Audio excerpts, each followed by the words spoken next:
Dr. Dinesh, sir.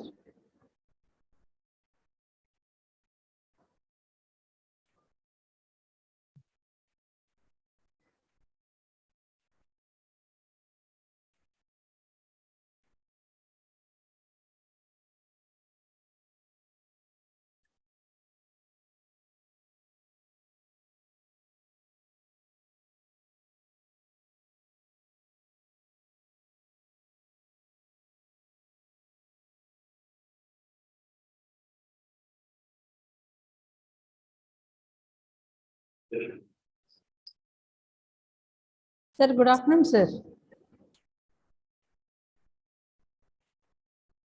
Dr. Dinesh, sir, good afternoon.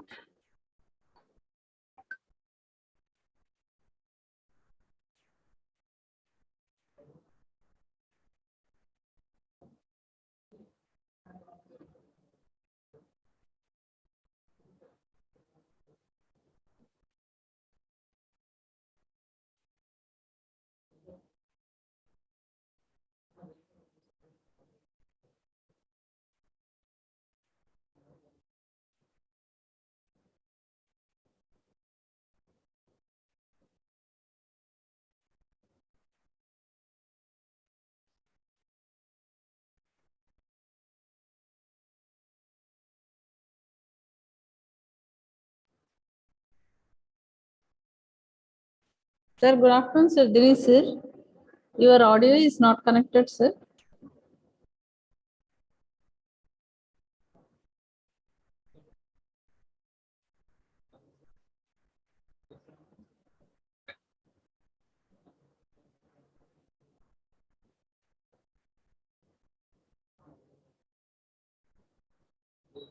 Your audio is not connected, sir. Dinesh, sir.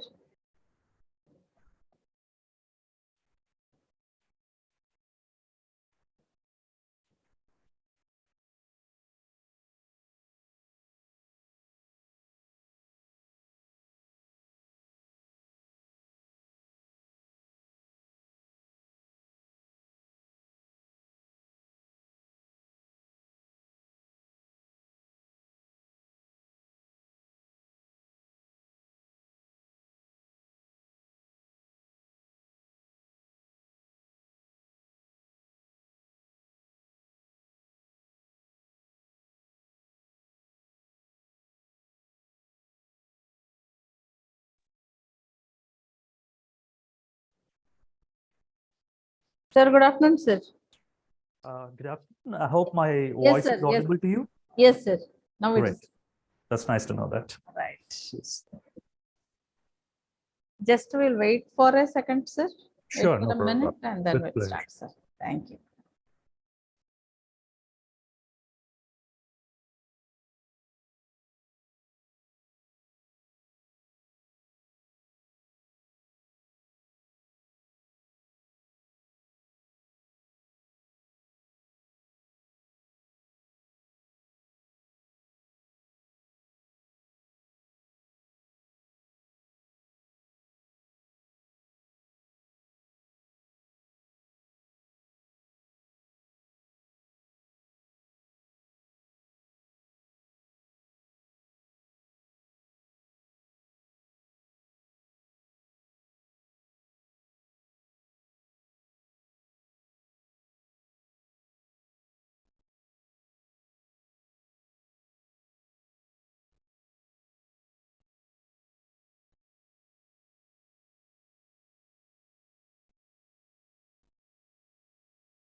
Okay, sir. We'll start, sir.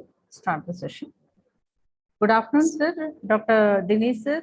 Sir is Assistant Vice President of Ideation IP. Today's topic is on IPR, patents, copyrights, trademark, and industrial management is the today's topic. Sir is presently working as an Assistant Vice President for Idea IP. an intellectual property research and analytics firm, Chennai. Sir has completed his post-graduation in taxicogenomics from the campus of Madurai Kamaraj University. And later he has pursued PhD in bio nanotechnology from the University of Madras, Chennai. Sir has begun his career as a project scientist for IPR for Patent Information Center at Tamil Nadu. Tamil Nadu State Council for Science and Technology, Government of Tamil Nadu. With overall experience of around 15 years plus, Sir has served the research, academic, government, and corporate sectors. He is also an authorized around 5 national and international research publications and as co-investor in 2 patent filings. Sir has conducted a topic on specific IPR sensitization workshops and campaigns for the students, scholars, and scientists in the universities, engineering colleges, and R&D institutions.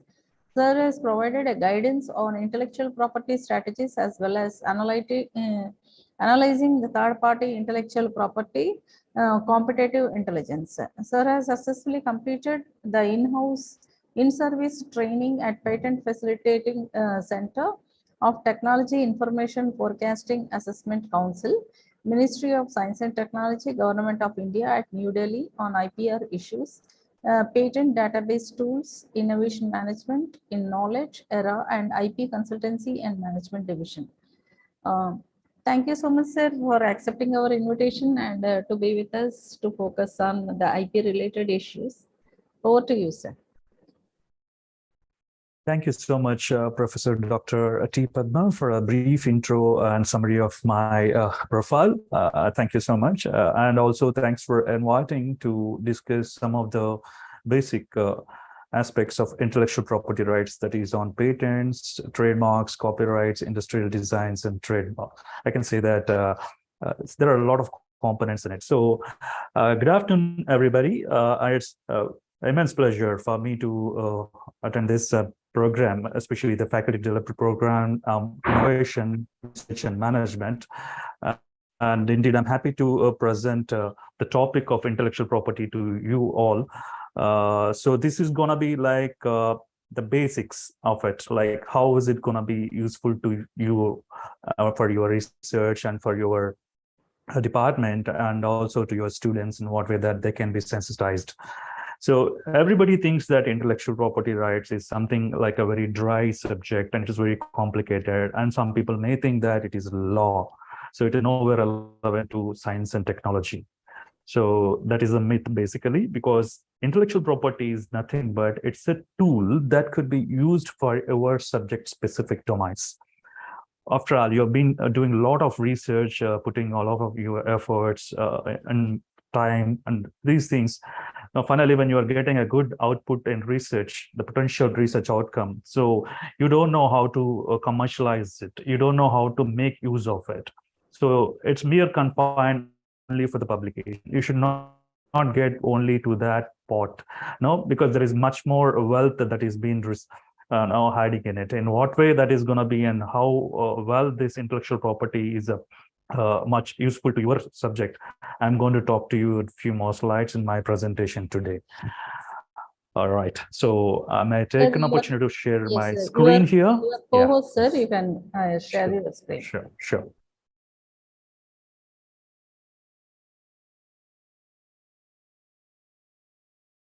Hope it's visible. Yes, sir. It's visible, sir. Right. Yeah. The first slide, so what I'm going to talk to everybody is we have to understand the basics of the subject. When we are talking about intellectual property rights, let's talk what exactly is the definition of this intellectual property rights. So further getting into deeper of it, so property is nothing but something that is owned by someone legally, is nothing but a property. When you are having something with you, that is a property because you have purchased it by all legal means, by putting some money or something like that. Usually this property is of two types, which is called movable property and immovable property. Why I'm saying movable and immovable means these two things which you can feel it by physical existence. That's what we can say that tangible property you can feel by touch. These two properties that you can feel by touch. That's what we can say that it is a tangible property. Under movable property, you can take the examples of luxurious cars, ornaments, gold, or some precious metals that could be of fetching much more value to your wealth. So that is one thing. Immovable properties, the properties that cannot be moved from one place to another place. So what all comes under immovable properties? By this time, you will be understanding, you will be knowing that what are the immovable properties. Flat, your apartment, the villa, the house, the land, all these are all immovable in nature, but still they are the properties, right? So that's what we can say that it's immovable. So these two together constitutes as a tangible property because these two you can see it by physical existence. You can feel by the touch. That's what we say that it's tangible property. And this actually fetches a maximum value for you when you are investing something and solely responsible for your individual growth. So this is nothing but, the definition of the property. And usually this is the earlier concept. You can say this is the earlier concept. Now we are getting into the new concept of the property, which is getting into intangible assets, which means the property are the physical appearance. You cannot feel it by touch. Those are called intangible assets. So these intangible assets are nothing but intellectual property rights. See, the reason for getting into this definition is for you to understand what is exactly intellectual property rights. So it acquires these days a much more importance because nowadays, it is completely a knowledge economy. So it is responsible for not only your growth, it also responsible for the industrial, economical, and cultural growth of the country as well. When you are developing or you are possessing this intellectual property rights, this will be indirectly contributing to the various growth aspects of the country. So this is another important point, like when compared to the conventional property that what we have seen, the tangible property. So this is also many times very similar to the real forms of the property, like as you have got that, I can say that ornaments and the land, your property, apartment, flat, everything. This is also almost, it is similar to that thing. But in what way it is different that we are going to see in the coming slides. But just like the property you are going to sell it to someone, the same way you can also sell your intellectual property to somebody else also. If you are giving it as a gift, the land to somebody, the same way that you can also give this intellectual property to others. If you see, as you are going to register the land outside, the same way that you have to register your intellectual property rights legally. So this is almost similar to the real forms of property. That's what I was just mentioning. And also it gives an exclusive right to the owner who is possessing. So you will be the person who could be enjoying it for a certain period of time. So how much period of time, for what kind of IP components, those we are going to get to know slowly. Yeah. Getting into the next slide. See, when I was mentioning you tangible assets, so these are all the examples: current assets, fixed assets that comes under tangible assets, and intangible assets, goodwill of the product, patents, copyrights, trademarks, brand recognition, business methodology. These are all intangible assets. When you are having a goodwill, will I be able to touch that goodwill? No, only that is with you. And when you are having a creative ideas, those ideas, will I be able to touch it? No, because that is actually your creative thoughts and innovations. And inventions will be originated by means of innovative ideas. So it is nothing but your education, your knowledge. These things cannot be touched. That's what we say intangible assets. Whereas tangible, that we have already spoken, so cash, equivalents, buildings, machinery, all these things comes under the tangible assets. Yeah. Now let's get into the standard definition of intellectual property that is being given by an international body, which is called World Intellectual Property Organization. So what is World Intellectual Property Organization? I'll be explaining to you for the slides. So now let's see the definition alone instead of getting into the complicacy of that thing. It is better that we have to get into the roots. Then only the subject will be getting into much more into your minds, and then you will be appreciating the subject better so as to give a complete output to the next beneficiaries who are actually going to get the guidance from you. Yeah, so let's see the definition. Intellectual property refers to creations of the mind, such as inventions, literary and artistic works, designs and symbols, names and images used in commerce. So these are all. What are the things? Inventions, literary, artistic works, designs, symbols, names, and images used in commerce. So what are these actually? These are all the creations of your mind. So that is what we say intellectual property. The properties that is being arised by all your intellectual means. That's what we say it is intellectual property. It's a simple definition that's been given by World Intellectual Property Organization. It's a standard definition for the intellectual property. Getting into the aspects of this intellectual property, this is nothing but a human intellect, as you know that. And here, there is no limit for your ideas. So that's what we say. It is infinite renewable resource. There is no limit for your ideas. Today, if you are getting some idea, you won't be, see, when you are having a passion towards a subject, once after getting idea, you won't be stopping with it. You wanted to develop it further and further more. So in that way, it's limitless. Your knowledge is limitless. Only thing is, it is up to you how you're going to maneuver it and make sure that you are reaching the target, what you have been desired. So that's why this intellectual property is nothing but it's an infinite renewable resource. There is no limit for getting a lot of intellectual ideas. So, and here there is no requirement of money. So if you want to purchase some land, you need to have some money. Or if you want to purchase some home, you need to have some money. But here, your knowledge is itself an investment. Your knowledge is itself a capital. So you could be called as knowledge capitalist. A researcher can be called as knowledge capitalist, provided you could be able to fetch it properly, the desired potential outcome of the research. Right. So as I mentioned to you, that this intellectual property these days is gaining much more impetus and also gaining more importance because it is contributing to the knowledge based economy. So when you've been listening so many times that India is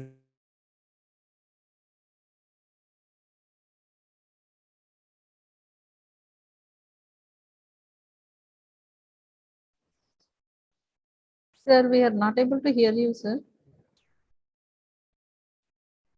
Dinesh, sir? Is it audible now? Yes, sir. Now it has started. All right. Yeah. Is it happening now or it's been so No, much? sir, just. All right. Yes. Yeah. Nice. Thank you. Yeah. So the reason why we've been called as developing country, because we are so weak in protecting our intellectual property. But whereas the other countries like US, Europe, and UK, they're all developed nations because they know how to get the maximum output from the intellectual property. But anyway, that's a good sign that we are also getting into the importance of the intellectual property. How is it going to be much more benefit to the countries as well? So this is not only useful to the country and to you, and also a key component for your success in the business. When you are having some business, our business need not be every time trade, but I can say that like a researchers, that is also a business for you, like in terms of the work. Business, sometimes it can be synonymous to the work also, right? So it is a key component for the success. So, and many more times, this intellectual property rights these days, it's called a new wealth of nations. But it is up to us how well that we are going to reap the benefit out of it. Right. I think slide got frozen. Just a minute.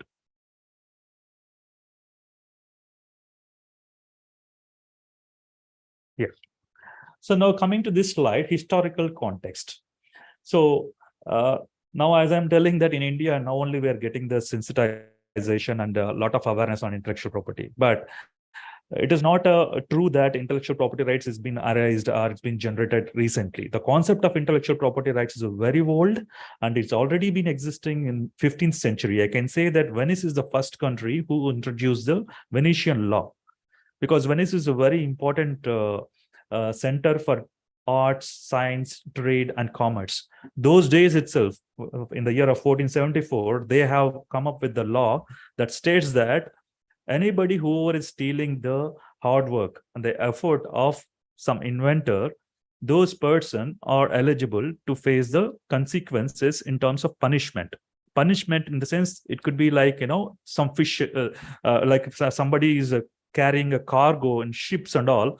So that person, whoever is copying or infringing the rights of the inventor or the scientist, so they will be given punishment that their ships can be burned in the spot, or whatever the punishments that they've given. It's a very ancient law that time. So it was a starting time. So later, it has been spread to other countries like England, France, Germany, Japan. And in India, we've got it in 1888 during British India. But later, of course, once after the British have left, so we started to amend our laws, and we have come up with our own system of intellectual property. And there are so many major international efforts that's been taken during the evolution of this intellectual property. One is Paris Convention, Berne Convention, and formation of World Intellectual Property Organization, which I was talking to you the definition, right? And TRIPS, trade-related aspects of intellectual property rights. I don't want to confuse you by discussing each and every efforts of these things, but except that third one, which I wanted to mention, which is World Intellectual Property Organization. This is like a single body, international body under which many countries will be the members. So luckily, India is also a member of World Intellectual Property Rights. So if you want to protect in different countries, there is no need for you to go on each and every other country. Sitting in India itself, you can file a patent, or you can protect your inventions and creations just by means of approaching the World Intellectual Property Organization body. Yeah. Now, we have come to know what is the definition of intellectual property rights. Let's see what is intellectual property is classified into. The intellectual property rights is classified into two types. One is industrial property rights, another is copyright. Please don't get confused, because when I am saying industrial property rights, don't ever think that it is IPR. It is the IPR, but it is the component. It is classified under intellectual property rights. Copyrights is a different thing. Under industrial property rights, why I am just defining it as industrial property rights means it is mostly relevant to the industries. All the IP components that are under intellectual property, under industrial property rights, those are all relevant to industry. So the IP components that are relevant to the industry are, first one is patents, second one is industrial designs, third is trademarks, and fourth is geographical indications. So you would have heard mostly, patents, trademarks, but you would not have heard what is industrial design, what is geographical indication. Anyway, but still, we will be learning what are those things in the upcoming slides. The second wing, which is copyright, it is no way coming under the industrial property rights, because it talks about literary, artistic, dramatic works, all your creative innovations in terms of just, I can say that music or lyrics of the song, all these things. If you're writing a book, that will be coming under copyright protection.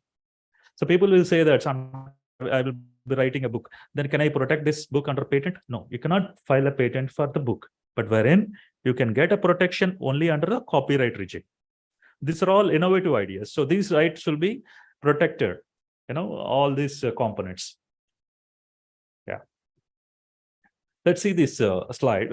As I was mentioning you, that right, when you're having a property, when you have a right over that.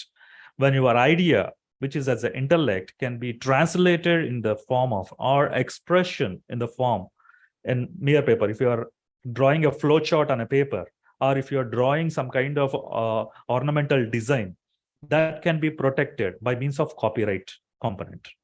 When your idea is generating some kind of inventions with your innovative ideas, that can be protected by means of patent. And your idea, which is again intellectuality, so which could be translated in the form of quality and the identity of a product or process, that can be protected by means of trademark. Again, there is a design component, which is actually, I mentioned you, industrial design, or it can also be called as design. When your idea is just mere for the protection of just appearance of the product, that can be protected by means of design, IP. And you don't want any IP protection. You just want keep it confidence with you only, whatever that that you wanted to keep it confidential only with you. Keeping confidential and there is no disclosure, then you can call it as trade secret. And the best example of trade secret, you would have already heard Coca-Cola ingredients. Nobody knows what exactly is the ingredients of Coca-Cola unless until recently we have come to know it has been revealed. Till then, those owners, they've been enjoying the rights of that. So there are so many trade secrets wherein the inventor or the investor or the owner of particular stuff, they cannot be able to reveal it out. Yeah. So this is an essential punctual. Whenever you would like to be an entrepreneur or you wanted to have establish your own business domain or something like that. So this is a essential punctual. You can say that when you are having a creativity, you are coming with innovative ideas that can be protected by means of invention. And then once if you are just satisfied with the invention, that is not essential. You have to protect by means of IPR. So this is very important.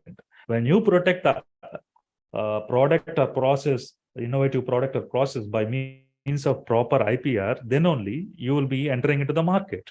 Without protecting anything, if you are entering into the market, everybody will be copying and there won't be any issue for you that you don't know how to make, it will be in a great stage later. So it is very much essential that IPRs are mandatory before entering into the market. So then only you can get into a successful entrepreneur. This is actually essential punctual if you want to get a success on it. Yeah. So now, just like as we are having a home and then we are having a compound wall, the same way, why we are putting compound wall? We don't want other to trespass our boundaries. We don't want others to enter our home unless until with our permission. The same way, intellectual properties are also essential, no matter which side of the wall you are on. You have to protect your own intellectual property and also let others know, okay, this is my boundary. You should not cross. When you are crossing, then you are liable to punishment or you are liable to pay whatever the damage that's been causing to my business.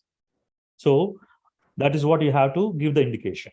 And then if you want to modify others' inventions, you have to modify it legitimately. It's not like by all means copying exactly just like whatever they have done, you're copying it. And don't become a trespasser knowingly or unknowingly. Even if you do that thing, then it could be liable under the law of intellectual property. Sir, there is one question in the chat box.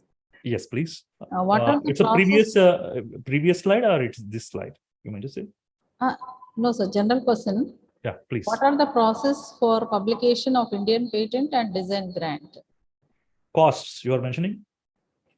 What are the costs? Process. Yeah, that are coming in the upcoming slides. So I'm going to talk about those processes in the upcoming slides. Okay. So now I'm going to talk about the basics, like, what exactly is intellectual property, what is that, everything. I'll be explaining to you. Yeah, okay. Sure. Right. Yeah.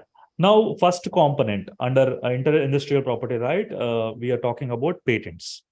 Patents is very important for any researcher or scientist or any research scholar, especially faculty. You may come across this word very often.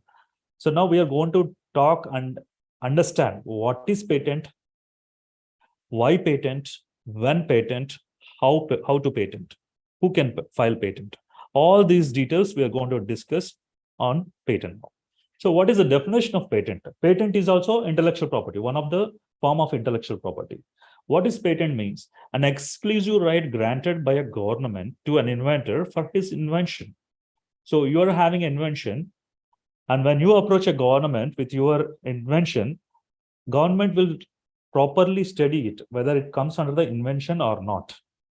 Once after satisfying certain criteria, then they will be giving a granted certificate to you exclusively for a period of 20 years. So 20 years, you will be enjoying the rights, exclusive rights. When I say exclusive rights, nobody can manufacture it, nobody can use it, nobody can sell it, nobody can copy it. So you will be the authorized person who can do it. If other persons are doing third party, you will always have the authority to question them, or you can have the provision to send a legal notice to them stating that you have to pay the royalty or the damages that's been done to your business. And why the government is giving this patent granted certificate to you is important question here. So why they're giving? Because the government wants the disclosure of your working invention. so that when you are sharing this working invention, the next scientist or the people who are all working in the same domain, they will try to improvise it to the next level. Then only there will be transformation of knowledge. If you are keeping the knowledge only with you, then it won't be any progress won't be happening. Progress will be hampering only with one individual, right? So that is what to encourage a person to disclose their invention, and also to encourage the time and efforts the inventors have kept it. So for that reason, they are giving the patent granted certificates. How many years? 20 years, you'll be getting a monopoly. Monopoly means you are the king for that product or innovative product for the next 20 years to commercialize up to the core. Yeah. So this is what patent system is basically a balancing act. So you will be getting a protection in the form of certificate, whereas like public, like any others, for example, if you are into electronics, you have developed some technology, but I'm also in the electronics, but I don't know what have you developed. Once after knowing what have you developed, then only I can try to improvise your invention to the next level. So in that way, this will be useful to the public interest. So you will be not getting any loss, because anyway, you have got a patent grant certificate. So you'll be enjoying it for 20 years. But whereas you are also giving a scope for the other people to develop or improvise it. If you are developing on your own, that is also fine. Yeah. So this is a balancing act, basically. And also, this is not like a social distancing, but it's a social contract that implicit in the patent system. You reveal the invention and get the exclusivity of rights, like, so that others can learn from it and improve upon it, as I was mentioning to you earlier. Yeah. Sorry. Yeah. Now the question arises: for what things patents are granted? Patents are granted only for inventions, not for the discoveries. Please remember, everybody will have a confusion that patents can be granted for discoveries also. So patents cannot be granted for the discoveries, because there is a lot of difference between the discoveries and inventions, as everybody knows. Discovery is nothing but that are something that is already existing in the nature, but that's later been found by somebody else or in a later stage. But inventions are different, because it should be a technical solution for a problem that is existing in the society. Understand? So to make sure that it should be given a much more good example, everybody knows that a telescope, right? That is a telescope. So this telescope actually is an invention.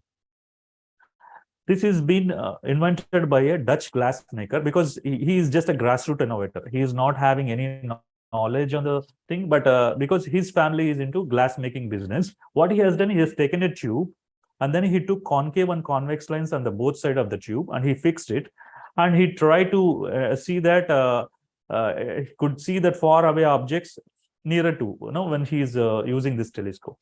Using this telescope, precisely to be called as Galileo Galilei, a scientist, he could be able to observe there are mountains in the moon. Right? Using the invention telescope, Galileo discovered there are mountains in the moon. We didn't prepare mountains in the moon. Mountains in the moon is already existing, but only by using the invention, we discovered there are mountains in the moon. Without the invention, it is not possible, right? So just like inventions has led to the discoveries, the same way, sometimes the discoveries also will lead to the inventions. Like, that Benjamin Franklin, he is famous for discovering the electrical effects of the lightning during the thunderstorms.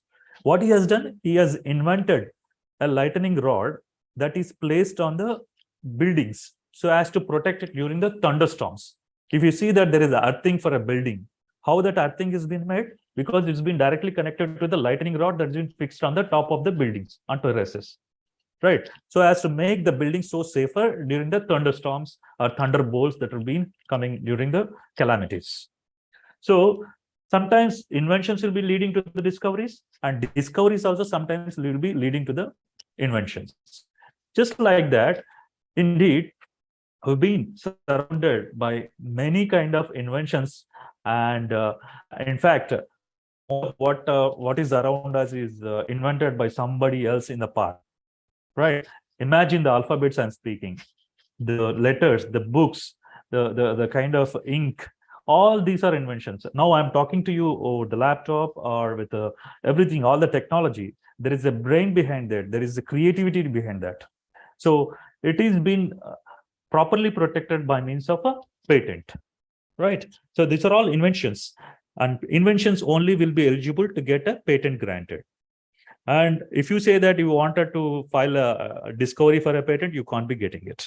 Yeah, according to the definition given by the patent law, inventions means a successful technical solution to a problem.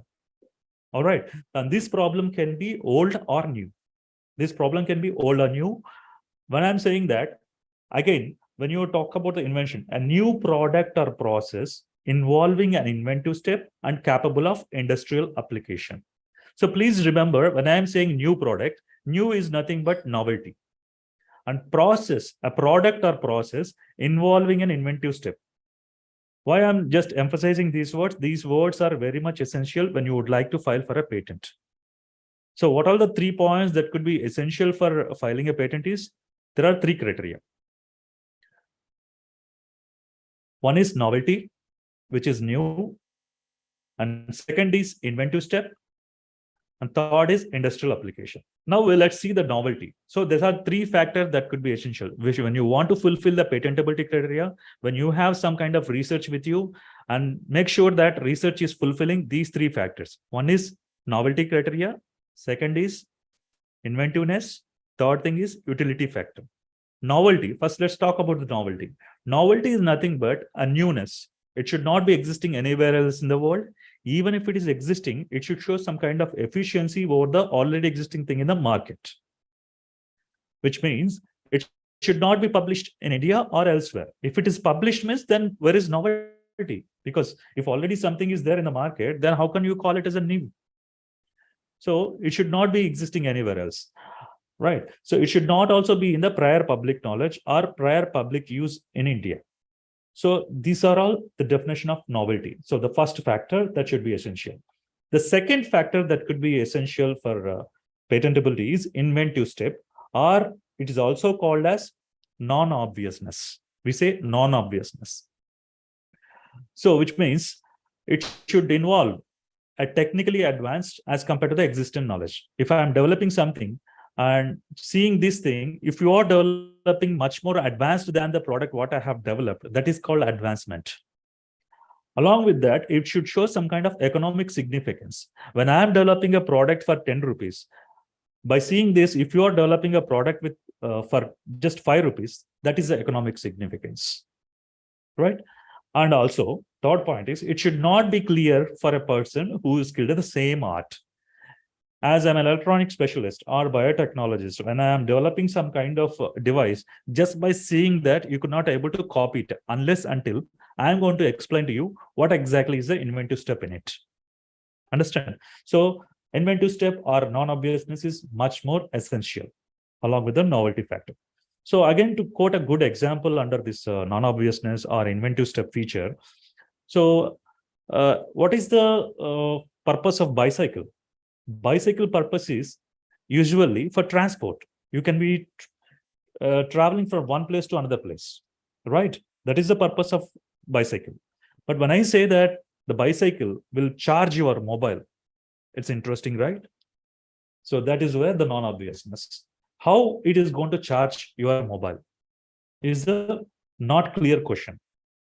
How it could be clear? Now, if I am explaining, I'll be keeping a dynamo near to the wheel. When I'm pedaling the cycle, the wheel will be rotating. When wheel will be rotating, along with that, the dynamo that is being attached will be rotating due to the friction. That mechanical energy will be converted into electrical energy, and this electrical energy will be useful for charging the mobile. So I'm talking about all these technical specifications, which means it's not clear for a person who's skilled in the same art unless until I'm explaining, isn't it? I'm just quoting an example. Don't think that this is just like that. I'm just quoting an example for you to understand what exactly is the non-obviousness. This is the second. And what is third factor that is essential for filing a patent is industrial application, or it is also called utility factor. Once after you developing a product or process that could be used in an industry, or It could be in the industry. Why? Because you have to deploy it in a commercial scale. You have to give it to the public. You have to give it to the society. When it is not useful for the society, or when it is not made in the industry, or when it is not used for the industry, what is the purpose of your product or process? So that's why this factor is essential, along with the novelty, non-obviousness, and industrial application. So example I will quote so that you can understand. So everybody knows that the concept of time machine. You know that time machine, right? The time machine, basically, the concept is very like you have to travel. Whenever you feel like getting into the past, you can get in past by entering into a time machine. Or you want to get into can get into the future. The concept is beautiful, but is it practical to develop that kind of device or machine in practicality? No, not at all possible, right? So it should be possible, though your ideas may be creative, but when it is not serving the purpose of practicality, that is to be made in industry or to be used in industry or to be essential for the usage in the public or for the society, it is mere nothing, right? So when it is not fulfilling that thing, it is not eligible for filing the patent. Okay, to sum it up, for filing a patent, 3 factors are essential. One is novelty, second is non-obviousness, third is industrial application, or we call it as utility. So now you can also superimpose or imply on your research outcome, whether your research is fulfilling these 3 factors or not.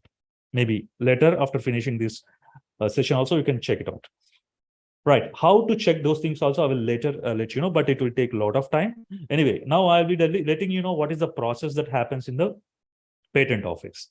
So now this is inventor, you are an assignee, or we call it as an assignee, right? So you are having a techno-legal document, which is this techno-legal document is the one which you need to prepare.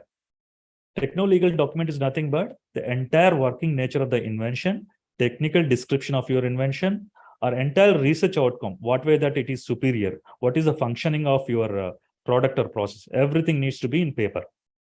So this paper, when you are putting into paper, you have to draft in a techno-legal manner so as to fulfill the 3 factors which I told you earlier slides. That is novelty, inventive step, and industrial applicability. These 3 factors are very much essential. Just like you are like we are evaluating the papers of the students for giving the marks, the same way when we are submitting our invention for a patent, the examiners sitting in the patent office, they will be evaluating your document to give a patent or not. Only these 3 factors. So you should be very much cautious when you are drafting your patent so as to fulfill these 3 factors. Okay, once after you submitting this techno-legal document to the patent office, that is Government of India, then they will be giving it 20 years. These 20 years, you can get a lot of money by commercial exploitation. Okay, now you will say that I have got a patent grant, so but I don't have a commercial ability to commercialize it. So still, what you can do, you can approach the industries that are in the domain. And then you can talk to them saying that I've got a patent and so and so, I am the authorized person. So you can go ahead for licensing. Like as you give your land for leasing, or you're giving your flat or apartment for a rent, the same way you can also talk, because when you don't have a commercial capability to put large industries, you can talk to the industries that are already existing. Then you can have a proper negotiation. Okay, you can sell this thing in a product, and I will demand around 50% of the profit that I'm going to get it in the market. For that, what you have to do, only one signature stating that, okay, I'll be giving this for the period of 5 years, right? Or it depends upon your interest. You have to do nothing. You have to go negotiate and give the signature. And rest of the job like marketing, product manufacturing, upscaling, profit, everything they will take. Only thing is you should sit in your lab and then you focus your energy in other invention, and then you will be getting money for that also, right? So the patent office will be giving a certificate in the form of agreement. This is agreement between you and inventor. And later, after getting this certificate, then you have agreement with other people also in terms of licensing or some other things, right? Yeah. So now we will be talking about patentable subject matter. We spoke about for filing a patent, there are 3 factors. You know that what can be eligible for filing a patent. You should also know what are all not eligible for filing a patent. You know what are eligible for filing patent, right? Now you should know what are all not eligible and that are not patentability criteria. So what are things that comes under the non-patentability criteria? Section 3 and section 4. I don't want to talk about sections because it will create a confusion. So let's go ahead. What are all not patentable? So against to the natural laws, when you say that it is going, when I am putting a ball from top, instead of reaching the ground, it is still floating. If I say this thing, people will laugh at me because it is against the natural law of Newton, right? So it should not be contrary to the natural law. Whenever you are developing an invention or a product or process, it should not be against to the natural laws, any principles that are existing in the science, right? And also, you should not be contrary to the public order or morality. When I'm saying why the public order and morality means, okay, if I am developing a product that could be used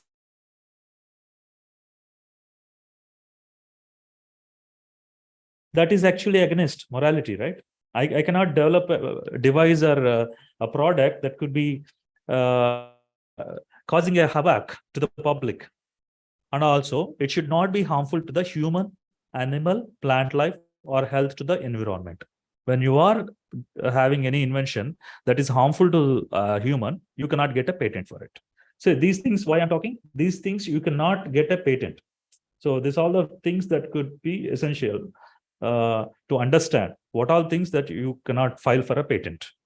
Mere discovery, as I mentioned you, mere discovery of the scientific principle, abstract theory, just you got a theory, but practically it is not possible. That also you can't get a patent. Living things are not eligible for filing a patent, and non-living substances. For example, I am going to some place and I found some stone that is actually very interesting, that has different kind of properties. If I say that I want to protect that stone by filing a patent, means no, you can't get a patent because that is already existing in nature. Only thing is you found it in later stages, isn't it? So mere discoveries cannot be eligible for filing a patent. And also, it is essentially for the new form or new property or new use of a known substance is definitely not eligible for filing a patent. Like if I say that there is a machine already existing and you found that there is a different use for that machine, so you cannot get it unless you can show some kind of efficiency. Okay, that apparatus is functioning like this, but when I am doing some kind of stuff, it is showing efficacy. Efficacy means it's an improvisation of the existing apparatus that you can file for a patent, not an issue. Mere mixture or admixture of the things. I'm getting some water and I'm getting some salt and just mixing in some proportional quantities. Then saying that this is invention, definitely it is not possible. You have to show some kind of synergy. Synergy is nothing but 2 + 2 = 5. So some kind of improvisation. You should not just say that, okay, there is some chemical, this chemical I got, and both the chemicals I'm mixing it, and finally I'm just getting some output. It cannot be eligible for filing a patent unless it shows the synergetic effect. And then mere arrangement and rearrangement of the things, or duplication of known devices. Like there is a digital clock and there is an umbrella.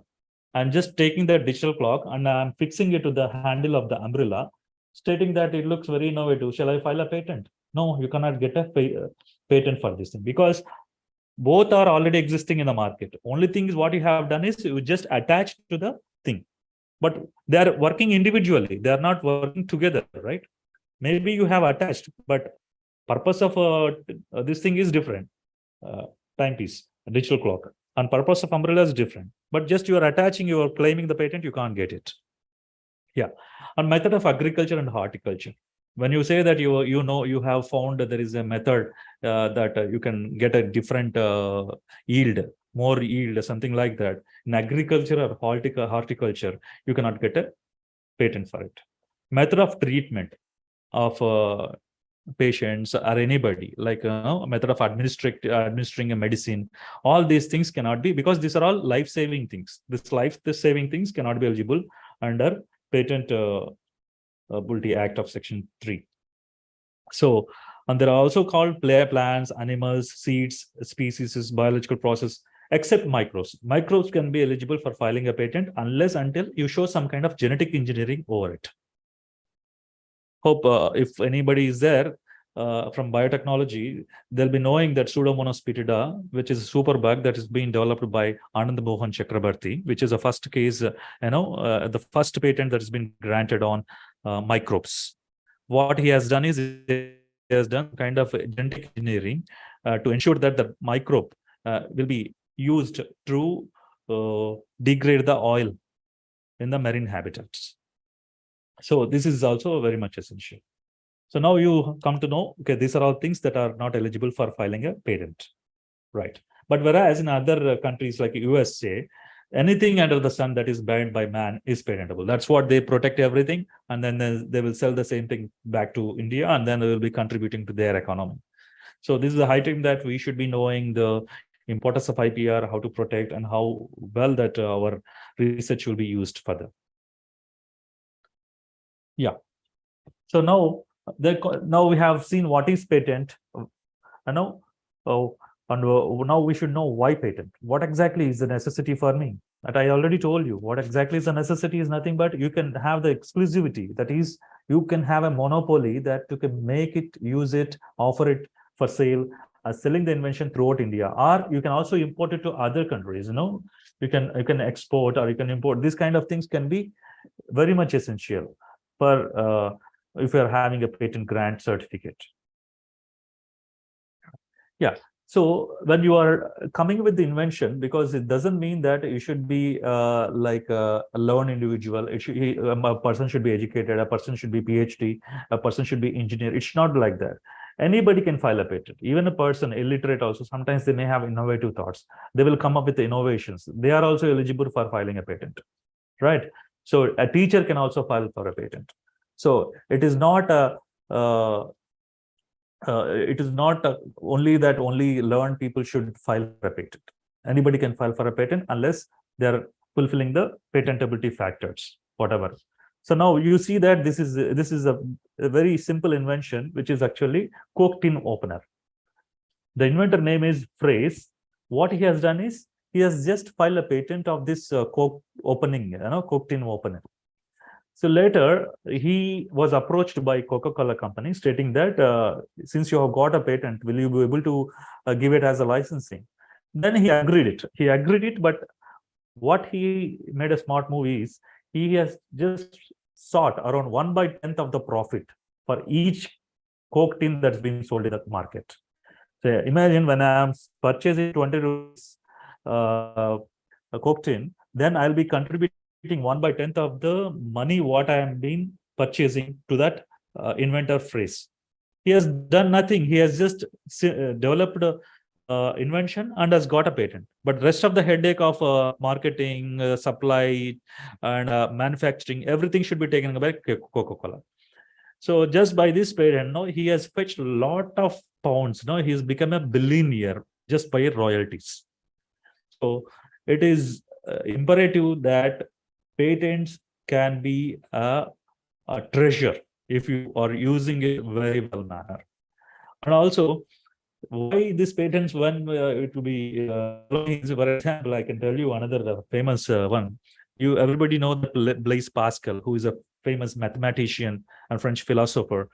So he has, at the age of just 19 years, his dad was a tax collector.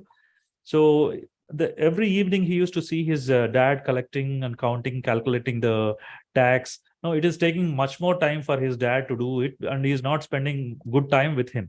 So he found that he wanted to develop some kind of machine that could be useful to his father. So he has developed a mechanical adding machine and gifted it to his father. So he's using that machine. His father used to calculate within 1 hour. Usually he will be taking more time, but by using this mechanical adding machine, he made this task simplified. So that mechanical adding machine is now called Pascaline. So somebody who knows Blaise Pascal, they will be knowing about this. So it is like you want to do something. The same way there is a woman called Margaret Knight. she is at the age of just 12 when she witnessed there is a accident that happened at textile loom industry. She devised a kind of machine to stop all the equipment at a time if something, any accident is happening. So that is called stop motion device. So, and also she has filed a patent for flat bottom bag. So whenever you're going for showrooms or stores, you'll be getting a paper bag, right? That paper bag will be having a flat bottom. That is also invention. That is also an invention. So this flat bottom bag, paper bag, is an invention that has been already filed by Margaret Knight. And by almost, when she reached around during her lifetime, she has got around more than 15 patents in her profile. 15 patents, and everything has been commercialized, and some of the products been used for the public sake. Yeah. Next, significance of the patents. As I'm mentioning you, so it will be much essential for planning R&D, or research and development, and also strategic protection for an enterprises. When you're keeping some business, the other businesses are not having any kind of value, then when your company is having some patents or IP, then you will be given a much more importance than the person who is not having it, right? So it acts as a catalyst, brand image. It gives a positive image of the enterprises when you are projecting or having. For example, you as an institution, GIET is having a lot of patents on your name, then your university will be having, your institute will be having much more importance. Like, say that this GRIT has filed this many patents. That will speak about the credibility of your institute, right? So that's it. And the advantages of patent to the public, as I was mentioning to you, so it avoids duplication of research. So when you know that there is something existing in the market, you can avoid duplicating the research. So as to reinventing the same wheel. When you know that there is a wheel, then only you can able to avoid that time, right? And if you don't know that there is no wheel existing in the market, then you will be developing it again. So reinventing the same wheel is not essential, right? So you have to make sure a transformation of science will be happening, and technology should go one stage to another stage. If you are keeping only one side, then what happens? There is a growth hampering. Then we cannot be able to develop this much, right? So it helps industries to improvise existing technology, produce cheaper and better products, and also serves as an indicator of achievements in R&D institutions and the ability of individual researchers also. So imagine that earlier there used to be like tape recorders, and slowly the technology has been transformed to Walkmans, right? And Walkmans you'll be listening by keeping the cassettes or something like that. After Walkmans has gone, slowly you got to CD Walkmans, right? CD Walkmans, by using the CDs that we could use to listen the music. And later from CD Walkmans to, we have got into the stage of MP3 players, electronic devices. From MP3 players to, then we have got into iPods.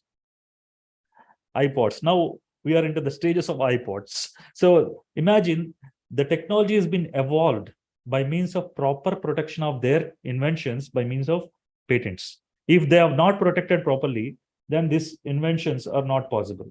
Because everybody will feel that, okay, whatever I'm developing, somebody is copying. What is the purpose of inventing? Then I won't be getting any benefit.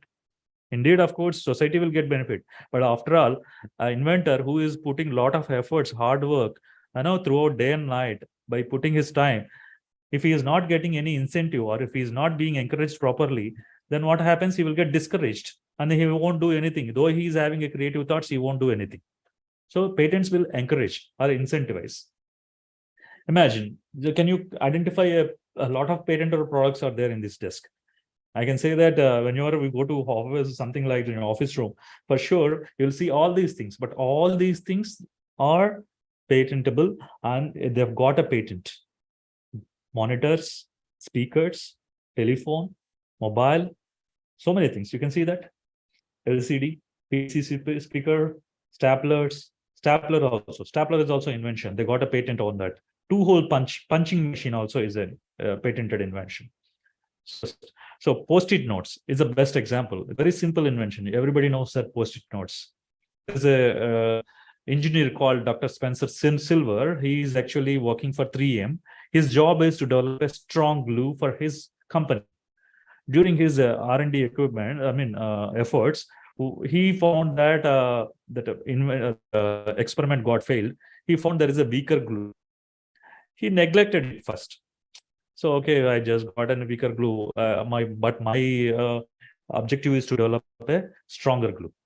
What happened? He has just kept it aside. But once the moment one of his friend has come to his house, and then his friend was using some bookmarks in his book. So he found that instead of putting this, because every time whenever he's using the bookmarks, so he felt it's difficult because it's falling down. So he found that, okay, why can't we use this weaker glue, use as a bookmark? Because when you are using that weaker glue, it won't leave any traces of debris or gum onto the book which has been stuck inside. So they found that alternate use of it.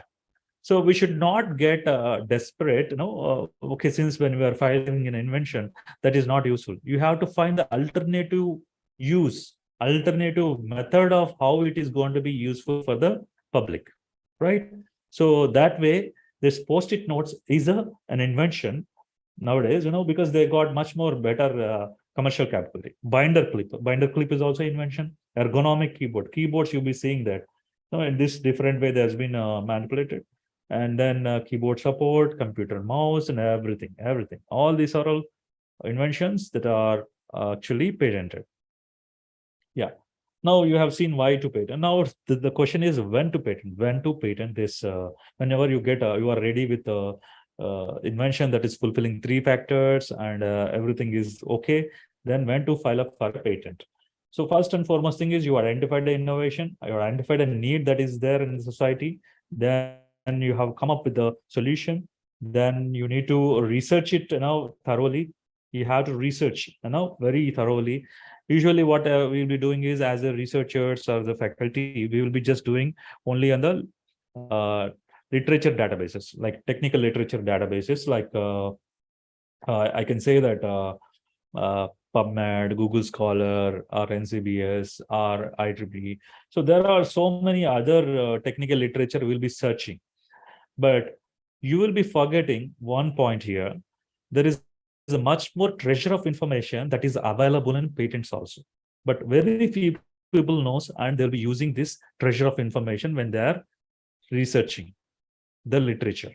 You should know only what extent the research has gone, then only you can try to develop or move further. When you don't know how far the research has done, then if you are getting into it, is going to be waste of time. So you should know where exactly the research has been done. From there, you should continue. That is what, as a research scholars, everybody does, right? The same way. Yeah. So there are patent databases like Google Patents. If you search, there is, you would have heard about Google Scholar, everything, but there is also called Google Patents. Just put all your technical keywords, all the features, whatever that you wanted to know. If you just punch in all these details, you'll be getting the patents that are relevant to your technical domains. Then you will be knowing, okay, these are the patents that are filed in my technical domain. Then you will be finding entire claims and technical complete description, how this has been made, how full working functioning of that thing. So this is a treasure of information. So I encourage people to search in Google Patents also whenever you are searching some literature, not only on the just technical journals or the research publications. You should also see in the patents that are published already in the domain. So you can access that by means of googlepatents.com. Other thing is free patents online, FPO. We say that FPO. These are all open access. On another third database, I'll tell you, which is called lens.org. Lens.org. When you are searching patents, you will be getting entire list of the patents. So who is owning the patent, which company is owning the patent, who is the inventor, and when the patent got expired. So whether it is eligible for improvisation or not, all these details will be there in the patent documents. So it is up to you how well that you are going to utilize this database, because it is very much available freely. And there are also databases that are not available freely, which is actually, we say, premium databases like Derwent Innovation, PatSnap. This could be useful as a patent researcher or patent analyst. So usually patent researchers and analysts, if you want to approach a professionals, they will come up with the proper key strings. They will make a strategy, and then they will give you any prior art that is relevant to your technical domain. From there, you can start back again to develop that invention. Understand? So once after this research is done, you should start. Experimenting. Keep an open mind all the time. When you are experimenting, you have to keep an open mind. Why I mentioned keep an open mind. Whenever you are getting the results that are failure, you should not get discouraged. This is happening most of the times in India, because whenever they get discouraged, and finally they'll publish in some kind of normal journals to get some weightage out of it. So don't ever think that this is like that. So you have to take the complete potential outcome of it. How means, as I was mentioning you earlier, how this post-it notes guy, the Spencer Silver, has taken the alternative method of usage. The same way, you have heard that Thomas Alva Edison, he has developed so many inventions. He has got more than thousands of patents on his name. Thousands of patents in his name. And everybody knows that whenever we talk about the bulb, who's the inventor of the bulb, everybody says that Thomas Alva Edison. Usually, indeed, actually, Thomas Alva Edison has developed this incandescent bulb by purchasing 2 patents from some of his friends. One is Henry Edwards, another is Matthew Evans. These are the 2 people who has got a patent on first incandescent bulb. So later he purchased those patents from them, and he tried to improvise that incandescent bulb much more better, and then show the world, this is the bulb that I have invented. So with this invention, he has proved that he keeps saying that I didn't fail in my experiment. I've shown 1,000 not working ways how this is not going to work, right? So this is also like things, it's all trial and error method that comes. But finally, you should reach the target. You should not get any way despite. Yeah. So when we are doing experiment, you should be open-minded. And then once after experiment is done, when you are getting eureka moment, like I can say that I got something with much better invention. So immediately we can go ahead for protecting your invention by filing a patent. For sure, you have to file for a patent. Once after filing a patent, then enter into competition.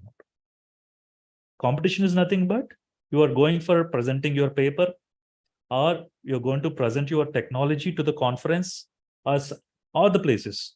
After that, you can publish it. When you are publishing, then people will know that, okay, there is a guy who has developed this kind of invention. I need that technology. If he's interested, he can negotiate with you that he wanted to get some knowledge out of it. Or if it is a company, they will ask you, they will offer you some lump sum amount so that you can take that amount. So there are so many means that could be done. So when you do these kind of things, definitely, you can definitely file for the patent. Right. So I don't want to get into this thing because this is just like an aircraft wheel that has a pockets. So this is a case of reinventing the same wheel. Already USA, there is one inventor who has filed in the year 1929 without knowing there is a patent that is existing in the same invention. There is another guy in UK, they filed a patent for the same invention. Finally, the patent got rejected or completely thrown further because he wasted his time without knowing that there is a prior art existing on the similar domain. So it is essential to know that there is a prior art existing. From that prior art, you need to develop it to the better level. Right.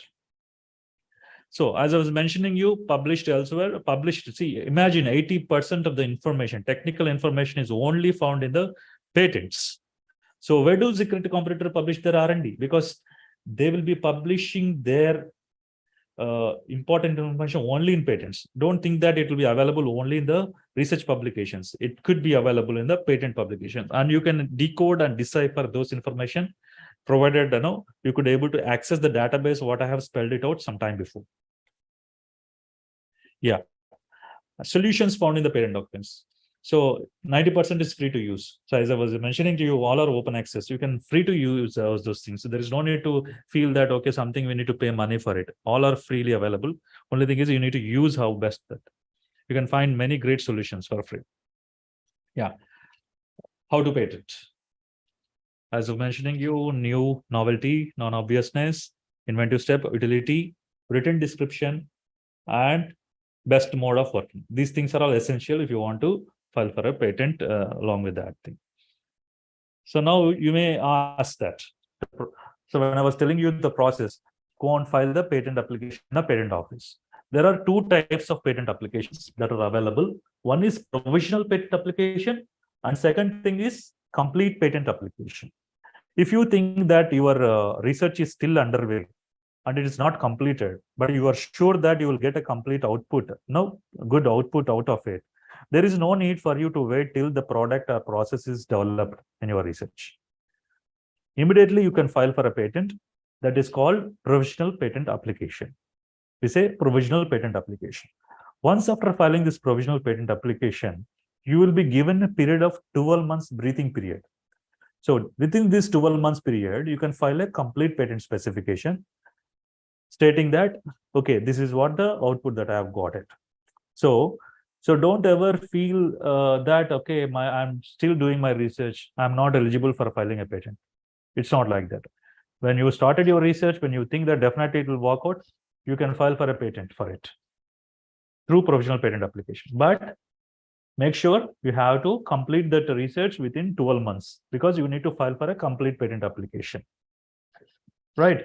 So why is it required to file provisional patent application? Why should I go immediately for filing the patent is the question that you will be getting now. Why is it that I need to be hurry?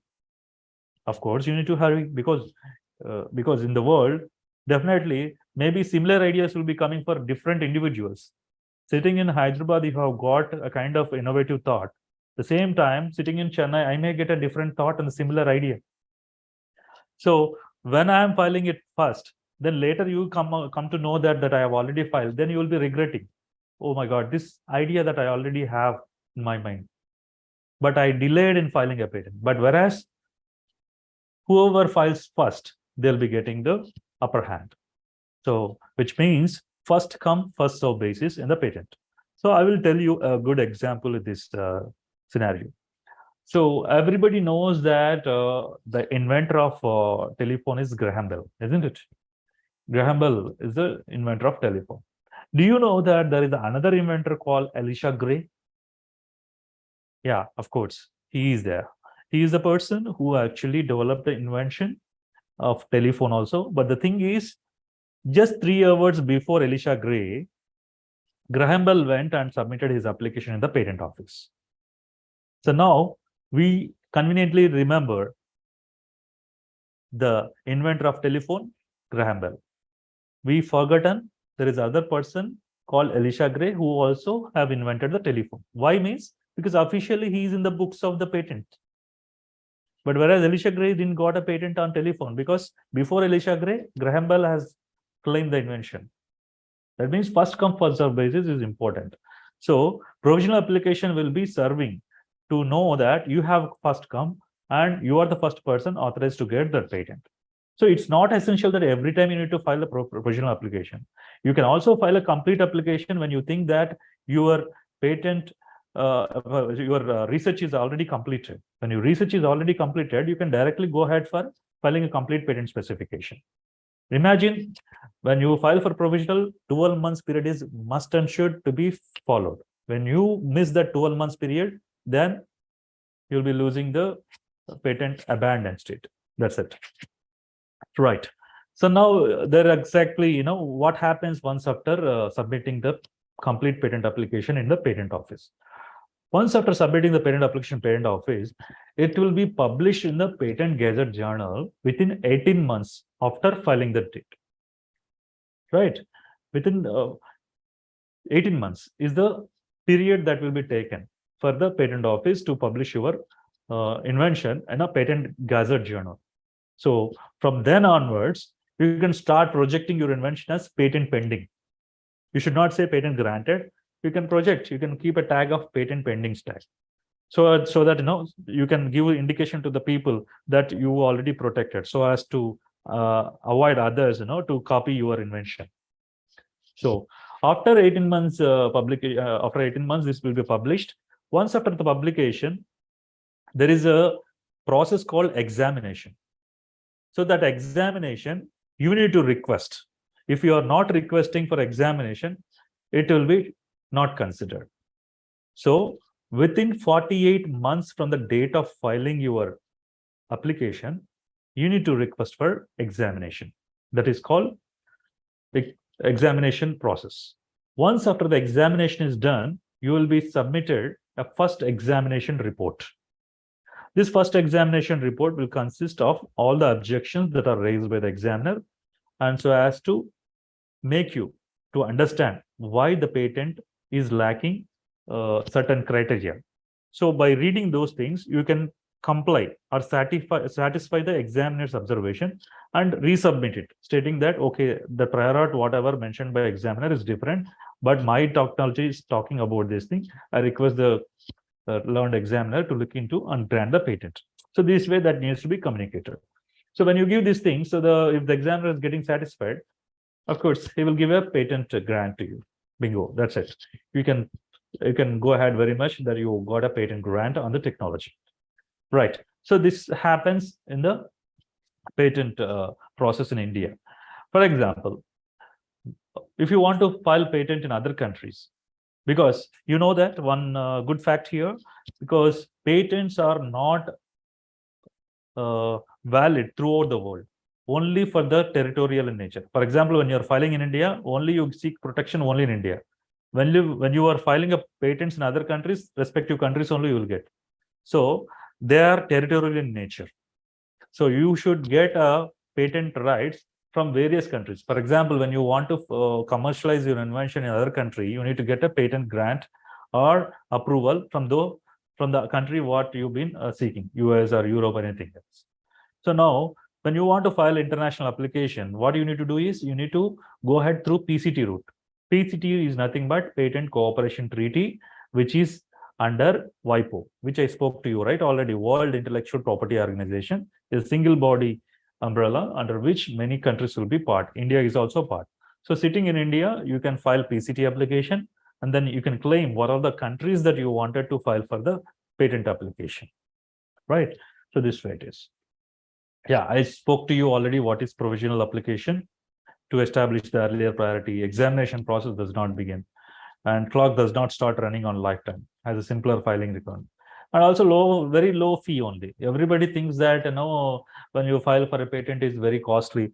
When you look into the government fee, it is very less. But only when you require or seek a patent professional advice, it will be costly because he knows what exactly to be done, when to done, everything. So that's the reason, that's where he will be coming to you handy. So that's where.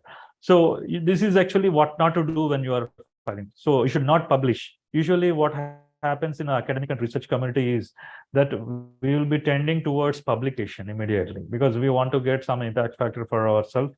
There definitely some H-index and all. So we will be tending towards to go ahead for publication. So you should not publish when you are seeking for a patent before, right? So no article or press release or conference presentation or poster proceedings or blog entry should be there before filing a patent. Before filing a patent, you should strictly not to do any kind of publications. When you do that thing, what happens? The first factor, the first criteria, which I spoke to you, novelty will be lost. When you're publishing, novelty will be lost. Of course, when you are publishing in a journal, then there is a person who is sitting in some other place, then he will be knowing that it's already there. So when it is losing the novelty, what way that we can give the patent grant for your invention? So strictly don't publish when you are seeking a patent, when you are filing a patent. Second thing is, don't sell your products before filing a patent. You should not sell, because when you are selling a product before filing a patent, anybody can do reverse engineering, right? Just open it and they will see that how it is working and everything they will see. Reverse engineering, they will do it, they will copy it easily. Once if you are coming to that, they have already done this reverse engineering and copied it, you don't have anything in your hand to go against the person who done this kind of corrupted means of practices, right? So when you have a patent means, then you can take an action on so and so person who has done the reverse engineering. So this way it is. And third thing is NDA. NDA is nothing but non-disclosure agreement. Because usually what we say that whenever we get some kind of innovative thought for getting some product, we will be excited and we will be sharing with our friends and we will be sharing with our fellow colleagues. We'll be sharing with our research team. But what happens later? If somebody is smart enough than you, he will be taking that idea, then he will protect that by means of patent. Then later you come to know that he got a patent on it, then you'll be in regret stage. So whenever you're doing any kind of disclosure to other people, you need to have a proper non-disclosure agreement, which means that you should not disclose. When I am talking this thing to you, when you are writing on the agreement, that means that you should not discuss or disclose whatever I am speaking to you. So no lecture or presentation to be done before filing a patent. NDA is essential. And other thing, so if you are not knowing anything, you should seek a professional advice. So, like, file before others do. As I was mentioning to you, first come, first serve basis, like Graham Bell and Alicia Gray case, the same way that it happens. So you have to file before others do, because these days everybody is having innovative thoughts. So don't ever think that this thought and this innovative idea is only with me, it will be with me, so that throughout life. There may be some other person who is sitting in another place who got the same idea, who will be working on it also, right? So these are all things that could be essential. So this is actually the European patent document that consists, like, what are the important components of the patent document, how it looks is there. Title is important, like as you see in your journal, the same way, title is important. Bibliographic information, like inventor, who has developed inventor, and who is the proprietor, when it is filed, what is the technological class that's been filed. All these things will be there under bibliographic information. So coming to the abstract part, abstract is nothing but, as you know, that it is just a concise version to just give a brief about what this invention is talking with, right? So this abstract also should be there. And coming to the detailed description, you should give the complete working nature of the invention, summary of the prior art, and what are the problems, what is the background of that invention. So all these things should be clearly, detailedly explained, and it should be sufficiently disclosed. When you say that if I disclose everything, somebody will copy, you won't get a patent for it. Just like as when you go to doctor or lawyer, we have to speak up everything A to Z. We should not keep any secret. The same way, when you are filing or seeking a protection for your description for your invention, you need to talk everything. You have to put it everything in the paper. Then only you will get a patent for it. If you are not sufficiently disclosing tomorrow, then you will be thinking that why I didn't got a patent. It's not like that, right? Another thing which is very important along with the description is the claims part. Claims are just like a heart of a human body. Your patent document is completely dependent on claims. Claims is nothing but things which you feel that is your own, and things which you feel that other people should not cross you, or boundaries, limitations that what you are feeling that the other people should note it down, right? So the claims, you have to say that specifically, these are the claims, 1 to 10 claims. So whenever some product or process that is infringing or copying on these claims, for sure, there may be high chances for you to claim the royalty from them. So in that way, claims are very much essential. Without claims, there is no patent document. Without claims, you can't get a patent grants. So along with this description and claims, there is another element that could be used. If you feel that when I keep some kind of drawings that could be used for the patent examiner to properly analyze my invention, you can also supply drawings. You can explain pretty clearly, okay, this part is talking about so-and-so, and this embodiment has been connected to so-and-so, and in this way, this has been working, and this way it is showing some kind of efficiency over the already existing thing in the market. Something like that, if you are able to project nicely, for sure, examiner will be impressed, and then you will be getting a patent grant easily without any kind of hassles. Yeah.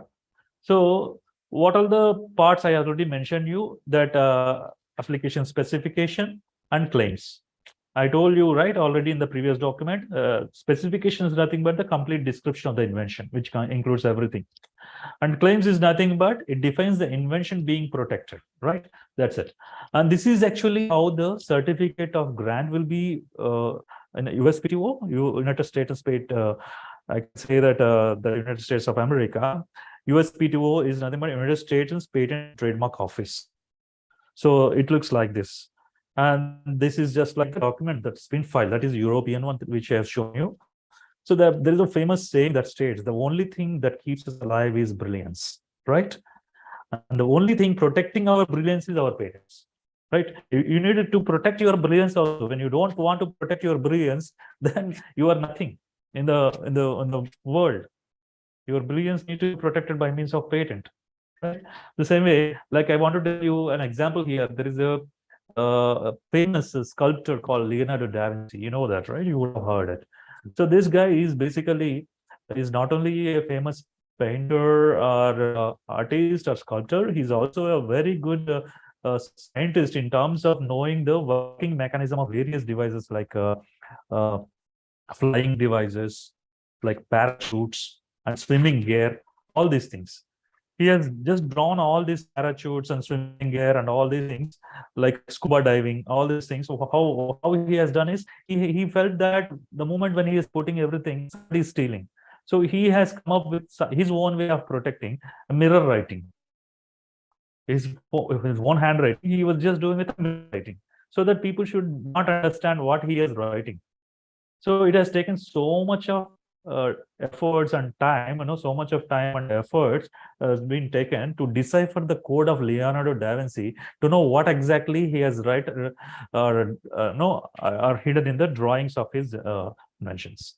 So that's why it is very important. Yeah. Now, it's an interesting slide, which I just wanted to. In India, almost all the institutes, universities, we are actually much lagging in terms of protecting the patents and transferring the technology to the companies and all. But whereas every time, all these universities, state universities, central universities, every time they keep depending on the government. But whereas in the US and other developed countries, they will be self-sustainable. Why and how means because whatever the research they have developed in their labs, they will be transferring the technology by means of having a patent grant, and then with the having agreements with the big companies like Microsoft, Google, or anything.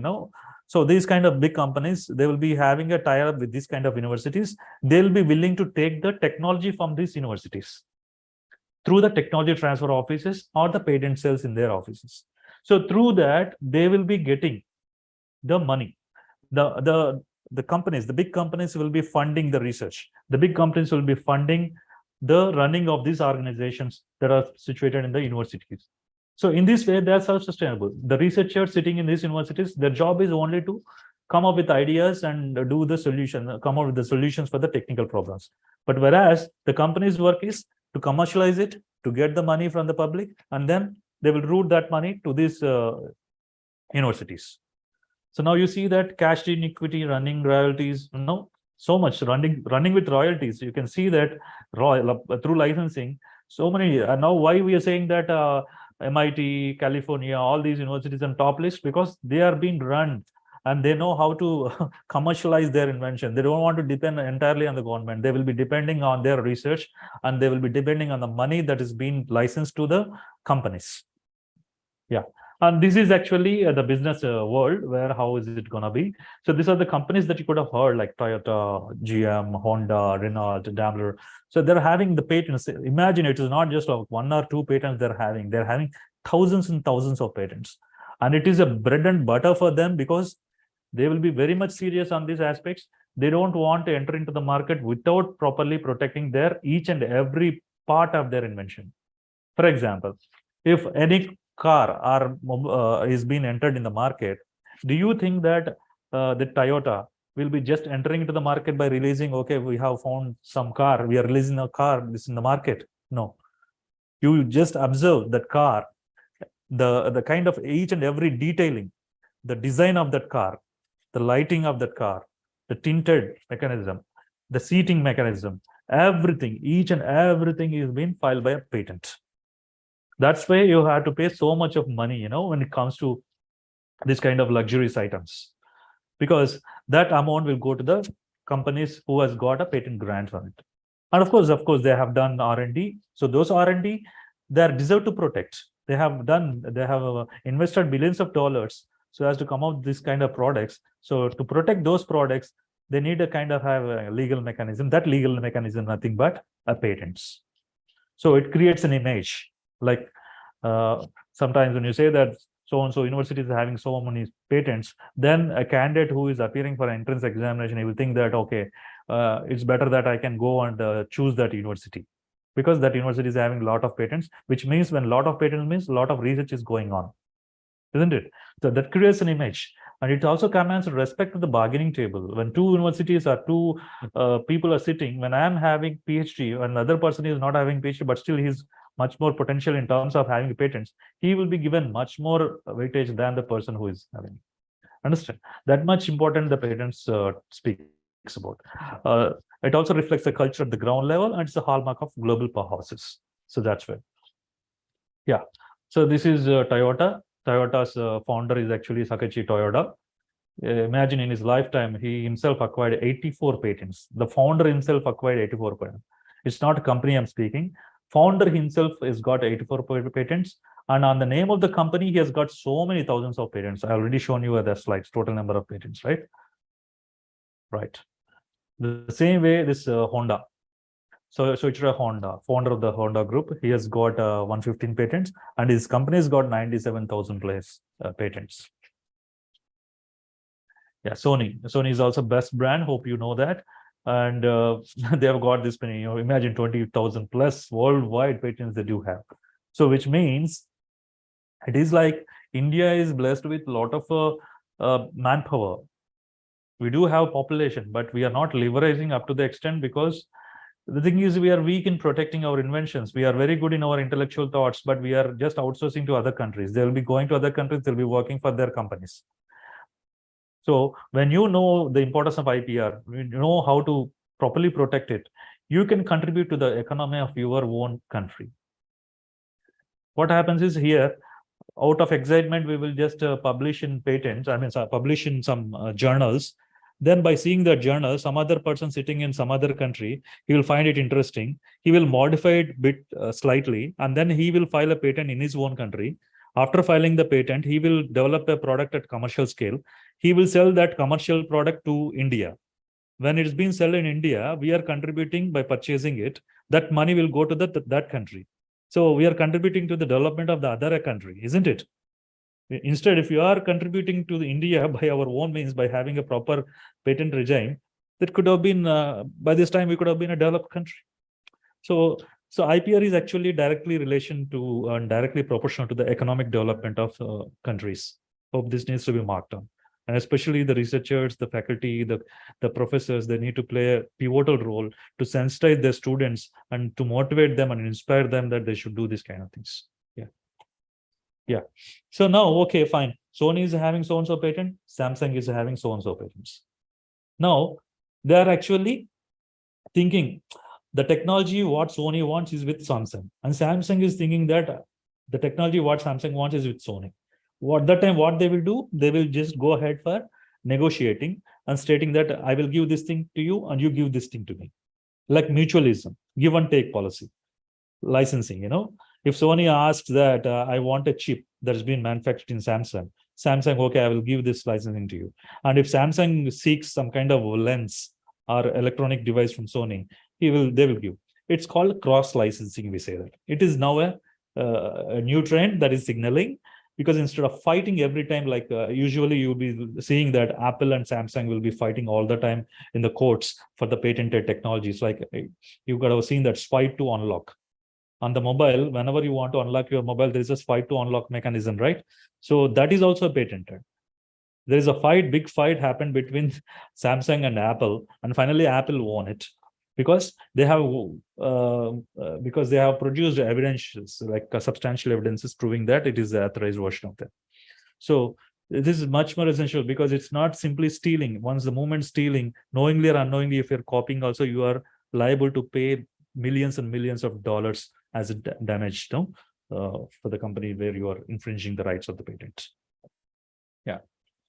So, okay, fine. So till now we have learned what is patent. Till now we have learned what is patent under industrial property rights of intellectual property rights, isn't it? So now we are getting into the second component called industrial design, or design it is also called. So design will be given only for the external appearance of the product or aesthetic appearance of the product.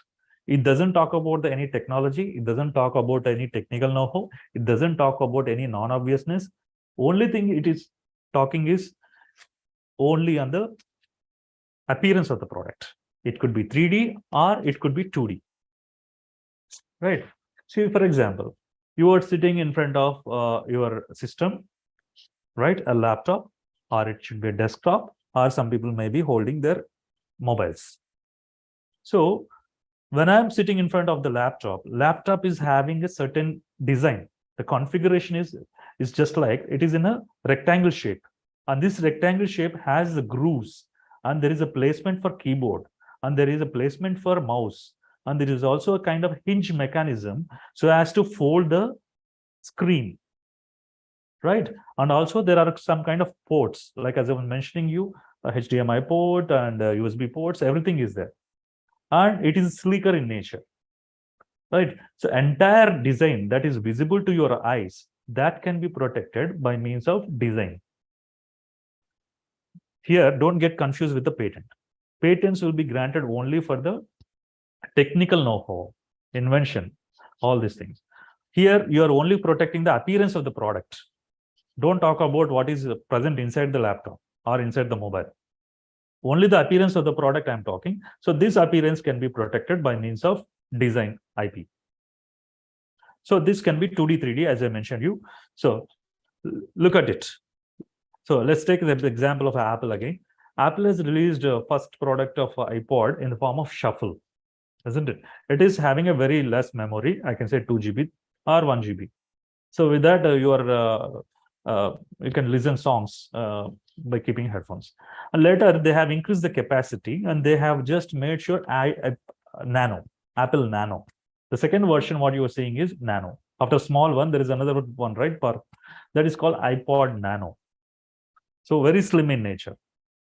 After that, they have increased the capacity a bit more, 128 GB, iPod Classic. And finally, they have come and transformed the design element to iPod Touch. Earlier, there is a wheel mechanism. Just by putting your finger onto the wheel, you should be able to operate that iPod. But what happened? There is a touch, iPod Touch. Now, of course, everybody is using through touch screen mobiles, but I am talking about the evolution in terms of the design component. So this is much essential. The same way, like desktops. Earlier, it was very bulky. Now it is very easy for you that even CPU is integrated inside the monitor itself. So that is the form factor. That is the design. No, that needs to be protected by means of IP component, which is under design. So design is for beautifying an industrial product to attract consumer public. Any new or original design adopted for ornamentation, shaping, and configuration of an industrial product is eligible for design registration. Okay, what are the essential factors is it should be new, it should not be published anywhere else. Third thing is it should be distinguishable. Okay, when I am saying putting both, there should be a distinguishing characters of the design. It should not be same. And also it should be appealing to the eye. When I'm purchasing the product, when I get into the supermarket or when I get into the electronic store, when I see some products, I will see that what kind of design is better so as to be handy to carry, or what kind of design could be very good in minimalizing the space in my home. So all these things will be acting as a judging factors when you are purchasing a product. And when you are finding making this kind of designs, you should not be public order morality. You should not do some kind of obscene stuff or scandalous means that I am creating a design which is like that, which is actually scandalous in nature, morality. These things cannot be eligible for filing a design. Right. Let's see this slide.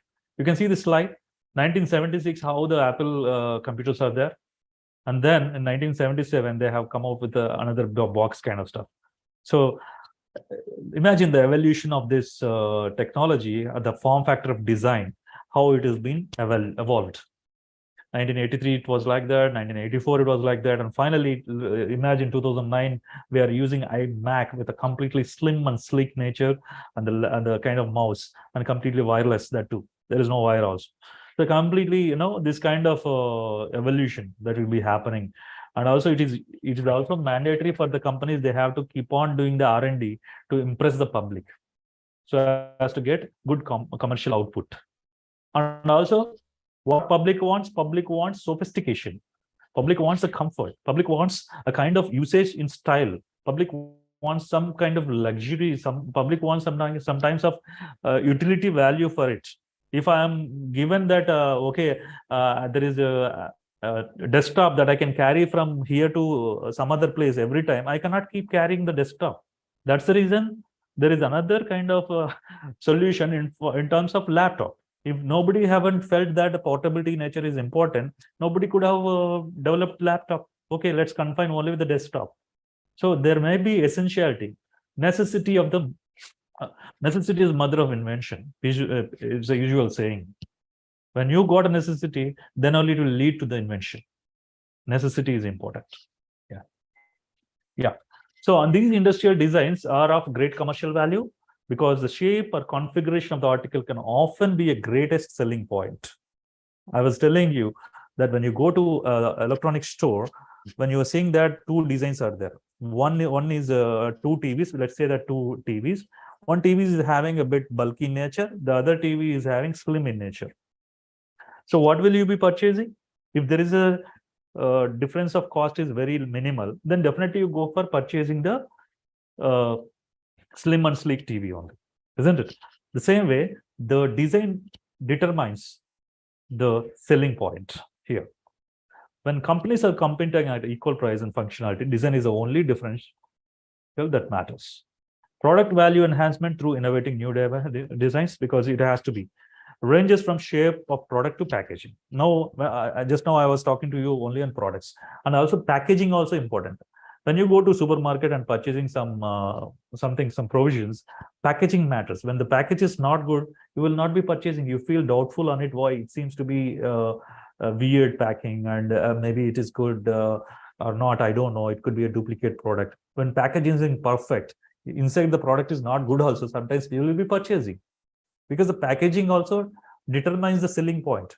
That packaging is also coming under design factor elements. So the design is simply the external appearance of the product or package. And this design can be protected. How many years means? 10 years. And later you can extend it for another 5 more years. Whereas for patents, how many years? Yes, 20 years. For design, it is 10 plus 5 years. It must not be previously published. Please understand, again, if you are publishing the design into the market and again you are filing a design, you won't get a design grant. So it is essential you should not publish anywhere else before filing. This is much essential for you.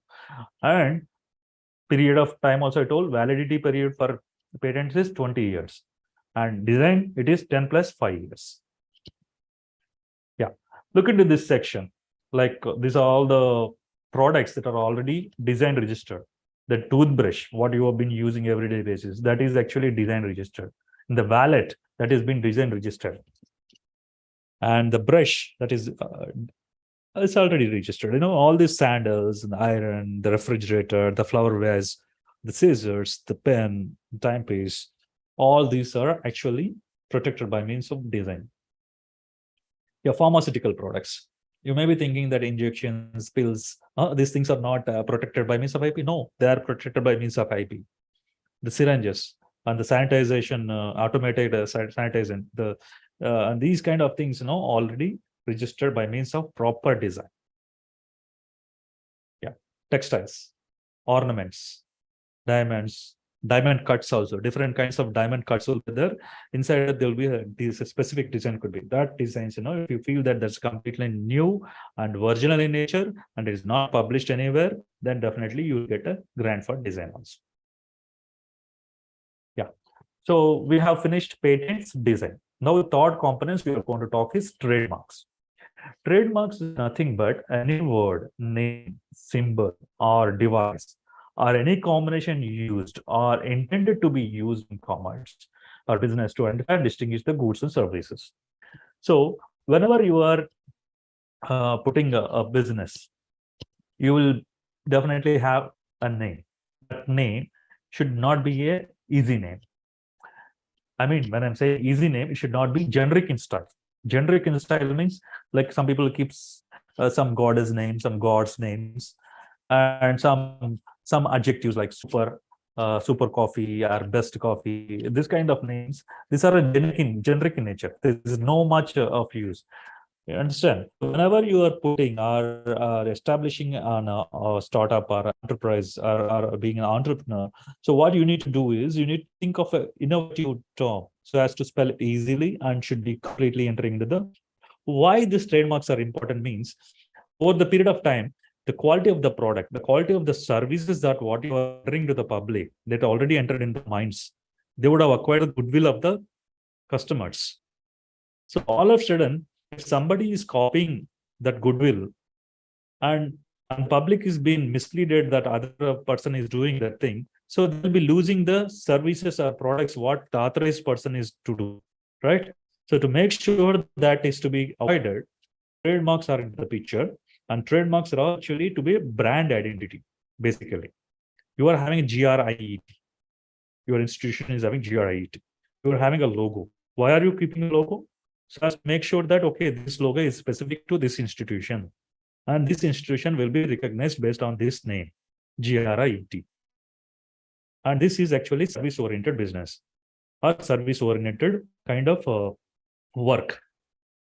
So these things can be projected or protected by means of brand. So tomorrow, because already GRIT has got a good name, so tomorrow, if I am keeping an institute with GRIT, then the real owner of the GRIT will come and sue me. How come you keep the same logo and same name of our stuff?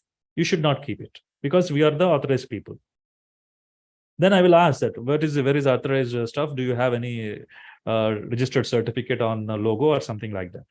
If they are showing that, okay, this is the registered certificate of this logo, then I am liable to the punishment, right? So that way, the logos or the brand names is very important in the commerce or the business. So when you want to purchase a TV or going to the electronic store, you will have something in your mind. Okay, I need to purchase Sony, or else I need to purchase Samsung, or I need to purchase LG. Why are you remembering all these names? Because you know that when it is TV, the quality and durability will be only for these brands. Why the brand names are coming into your mind? Because you know that they are meant for the quality. They have acquired the goodwill of the customers over the period of so many years. This way, in the same way, so many companies like Taj, hotels, when it comes to hotel industry, Taj, when it comes to oils, Indian Oil, Tata, MRF, so Bombay Dyeing. Whenever some consumer wants to purchase something in the market, he will have something in his mind. Okay, this is the brand that I wanted to have. And people who don't know much, they may get cheated because they don't know what exactly is the quality of the product on it. So all the time, brand conscious is also important. And also it's important to know that you need to protect your brands by means of trademarks. Yeah, imagine Coca-Cola. So look at that coloring of Coca-Cola tin, red color, and the fonts are actually completely classic, in very cursive style and classic. And when somebody is coming with a similar design of similar color, instead of Coca-Cola, somebody is writing some name like Campa Cola, let's say that, in cursive style, the same kind of things. And they're entering into the market. So later, Coca-Cola will find that, okay, there is a person with a Campa Cola. He has been copying our color of tin as well, the font style of our brand, and also the same as it is looking, and so as to be deceiving the public in the market. So immediately he will be sending a legal notice stating that you were using the protected trade dress. It is called trade dress, or because it is exactly similar the way how it is appearing, so that it has to create a confusion in the market to the people. So that is possibilities there. So that's the reason it is all the time essential to protect their the names and everything by means of the trademark or some kind of trade dress. So what exactly is the function of these trademarks is it will identify the goods and services in the origin. If it is Hyderabad pearls is coming, so I will understand, okay, this is where actually this, but usually you should not brand any product with a region name. When you are naming that with the region name, you cannot be given a trademark for it. Why means I will tell you in the upcoming slide. There is another interesting topic, right? So it will be identifying the goods and services. And also it guarantees the unchanged quality of the product. When you are purchasing Pepsi or Coca-Cola or something, 7-Up, so you know that, okay, there is a taste for so-and-so. Advertise the goods and services. And also it creates an image and goods and services in the minds of the people. I was telling to you sometime before. And value of product includes intangible but substantial value due to the trademark. See, product value will be intangible. So brand is brand. But when it comes to the substantial value, when it's been translated into market, it will be getting a substantial value. How this I will tell you. The Kingfisher, everybody knows that Kingfisher's Airlines owner is Vijay Mallya. He has run into bankruptcy. He has got so many crores, and finally when he's running on debts, he has got into other country. And then finally, when India is been demanding no to come, so finally first he wanted to clear his debts, he was just mentioning, and then during that time what he wanted to do is he wanted to sell all his brand name, brand image, whatever that he has got through the Kingfisher Airlines. So when evaluated, what is the brand value of Kingfisher Airlines means at that time 2,500 crores or something like that. So taking that money, he has just paid all the debts whatever he has got with the banks. And then now he's no more actually having that kind of thing. So because this is actually the way how you can sell your brand once after getting the goodwill when you are not capable of doing it. So it acquires a good value. And also significant joint ventures and also mergers, technology transfer agreements and licensing issues. See, for example, WhatsApp is a startup company. So they have got goodwill of the customers, or they are very good in getting succeeded in market with the name of their logo and also with the technology. And later, Facebook approached WhatsApp stating that why can't you come and merge with us? Why Facebook has to go towards WhatsApp? Because they become successful, because their brand is already into the public. They are successful in getting, giving the service of this messaging. So once after having a negotiation with this Facebook, WhatsApp agreed that, okay, we are ready to sell our brand and technology, everything to you for so-and-so cost, for billions and billions of dollars, some billions of dollars. And then they are satisfied with that. And then now Facebook is operating WhatsApp, as simple as it is. The same way, so many business deals in terms of mergers, in terms of joint ventures, agreements, licensing issues will be taking place like this. So it also attracts the customers and acquires the goodwill. If you see international brands like Kellogg's, Hershey, CNN, and Google is also a brand. And now we are talking, we're just conversing this meeting in Zoom. This Zoom is also a brand. When you see that, the logo is different, the coloring is different. Just by seeing that, okay, this is Zoom. And Facebook, if you see that, that the coloring is different. So why do they have a similar coloring? Why do they have a similar font? Why do they have a similar style? Means they've already got that into the minds of the people for their uninterrupted quality and exceptional service with a flawless kind of technology. So this way, that they won't change any kind of branding. Branding is very important. Yeah. Now getting into the trademarks. How many types of trademarks are available? There are a lot of trademarks that are available. Wordmark. So if you are just mentioning Texas universities, so that's it, Texas University. Somebody else with another country, they cannot file the name of Texas. Also logo. When you see Jawaharlal Nehru University, there is a logo, right? That logo is protected by means of logo mark. On Colgate, you'll be seeing that Colgate all the time. Why is it with the red? Why it should be red and the blue all the time? So it is a trademark and trade dress. They have protected it.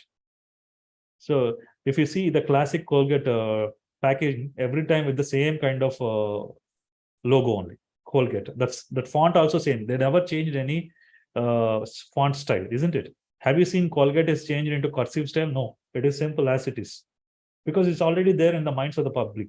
If it is being changed, then people will get confused, right? So again, it takes some more time to get the goodwill of the consumer in market. So there are also kind of certification marks. When you are purchasing some wool in the market, the wools will be having wool mark. That means that you are purchasing a authentic and authorized wool. All right. So when you are not finding that mark on the product, then you think that it is not a wool because it's not recognized. And the wool marking also have a different kinds of percentage. If it is a new wools, the different of logo will be there. Wool blend means 30 to 49%, 50 to 99% of new wool means the logo will be different. Wool mark, same thing like that. The same way, when you are getting some kind of services like ISI is also logo. Actually, Indian standards, right? That is also for standard testings. So when it's been fixed by ISI, this is a service mark. So there are so many other things like CA. CA is also chartered accounts, collective mark it's called as. We call it as a collective mark. CA is nothing but Chartered Accounts Association. Whenever you are getting some kind of audited documents, you will be seeing CA on top of it on the letterhead of the person who is doing that, which means that he is a person who is authorized to do that kind of auditing of the accounts. Smell mark, that is interesting component. A tennis ball that has been played in this court. So when you smell that green color tennis ball, you will feel the grass cut smell, fresh cut grass smell. Now, by just smelling that, you understand, okay, this is an authentic ball that has been manufactured and made by so-and-so company. So that, you can give the originality, so that you can give the genuineness of that. Right? That's same way. Sound marks are also important because as you've been seeing that MGM, when you see some kind of Hollywood movies, there is a lion that will be roaring just before that, right? That is called Metro Goldwyn Mayer Company. The roaring of the sound of the lion is being trademarked, which means that the same roaring of the sound of the lion cannot be protected or cannot be copied by anybody else in the world. Roar of the MGM lion. That's what actually. So that's where it is.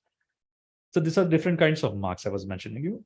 And then what are the functions means? It should be distinctive and should not be confusing. Whenever you are choosing a trademark, try to use simple to pronounce, remember and easily to. And it should not be confusing. It should be preferably an invented word. Don't put religious names like Sai, Krishna, something like best, super, or something like that. These kind of religious names when you are taking, trademarks cannot be given because it is a generic in nature. The names are already there. So usually the generic style trademarks cannot be accepted in the trademark office. And what you should not apply for trademark is marks that are prohibited by law. If you say that, okay, emblem of India is there, shall I go and file that trademark for it? Come on. This is actually a government of India emblem. In what way that you will file a trademark for it? You should never ever use emblem of India at any point without the permission of the government. So these marks should not be used, right? And it should not be having obscene matter. If you say that something which is going to be obscene in nature, so that also you cannot file a trademark. It should not hurt religious or sacred feelings of any citizen in India. When it is hurting, that means you should not get a trademark for it. And you will, even if you apply also, you won't get it. You'll be simply rejected. That's it. There is no second thought in it. Yeah. See, again, check that Coca-Cola. I was mentioning you, soft drink, well-known marks. These are actually well-known marks. If you see that there are well-known marks. Why we are saying well-known marks? Because they got famous all over the world. So all over the world. Like Coca-Cola is the one. Second one. Hello, second. Hello. I'm getting some disturbance. Could you please mute them? Yeah. Second. Responsible. 100% న్యాయం చేస్తారు. Hello. Hello. Dr. Padma, are you there? Because someone is speaking something. Yeah. Done, sir. Yeah. Thank you. And second thing is Toblerone. Everybody knows that the chocolate is very famous. The Toblerone. It's a internationally reputed chocolate, which you'll be finding it, and it is meant for good taste. And the shape of the Toblerone, the chocolate, which is having a triangle shape, that is actually well-known mark. And Coca-Cola is also international brand. It is well-known all over the world. So and there is no need for anybody that they can file protection for that thing. They can't copy anything on it. So Godrej, Godrej is a trade name. Under Godrej, so many other products will be there. You know that Godrej soaps will be there, Godrej furniture, everything will be there, but they will be having a sub brands over it. So second thing is GE. GE is the bulbs actually they are into. Under that, so many other products. So why I'm saying trademarks is different, trade name is different. Trade name is something as a parent. Under that, so many trademarks will be coming. Godrej is the trade name. Under that, many products can come into that. Yeah. And the process of trademark is just like the parent application. First, you have to submit the application, then it goes to the publication part, and then formality examination could be done. So this could be once after examination is done, everything is okay, then they will be giving. Entire process will take within 18 to 24 months, which means 1.5 years. And these days, of course, it is taking much less. Maybe within 1 year also, you may get the trademark certificate for it. Yeah. So see, look at this copying brands. First is TIDS. What is the actual brand? It should be Tide. It should be Tide, right? So the same way, Aquafina. But if you see, there is another copying brand which is called Aqua only. What happens? Some people who don't know anything about this thing, they will simply get cheated. Okay, it is having same color, and I'm getting water. I should drink. No, but you are not getting actual Aquafina, isn't it? Aquafina has been a sub-brand of trade name Pepsi. Right. And the jeans, LGG, it should be LE. Right. And there is a Puma. Here you're showing that under that, you can also see that the animal is actually completely different. Puma is different, right? Here it is showing Puma. So there may be some copycats trying to similar or trying to imitate the brands of the original people. So there will be action could be taken against these people very, very stringently. Yeah, there are some other examples like Pringles, Camel, all this thing. Nestle, usually it is a Nestle, and Nasty is the common thing. Like you can see that Glucon-D and Glucose-D. Usually Glucon-D is the original. Later Glucose-D is also there. But people get cheated because similar packing brand packing is also similar. The coloring is different. Sorry, coloring is similar. So all these things. That's the reason Glucon-D, what it has done, it has mentioned original over it.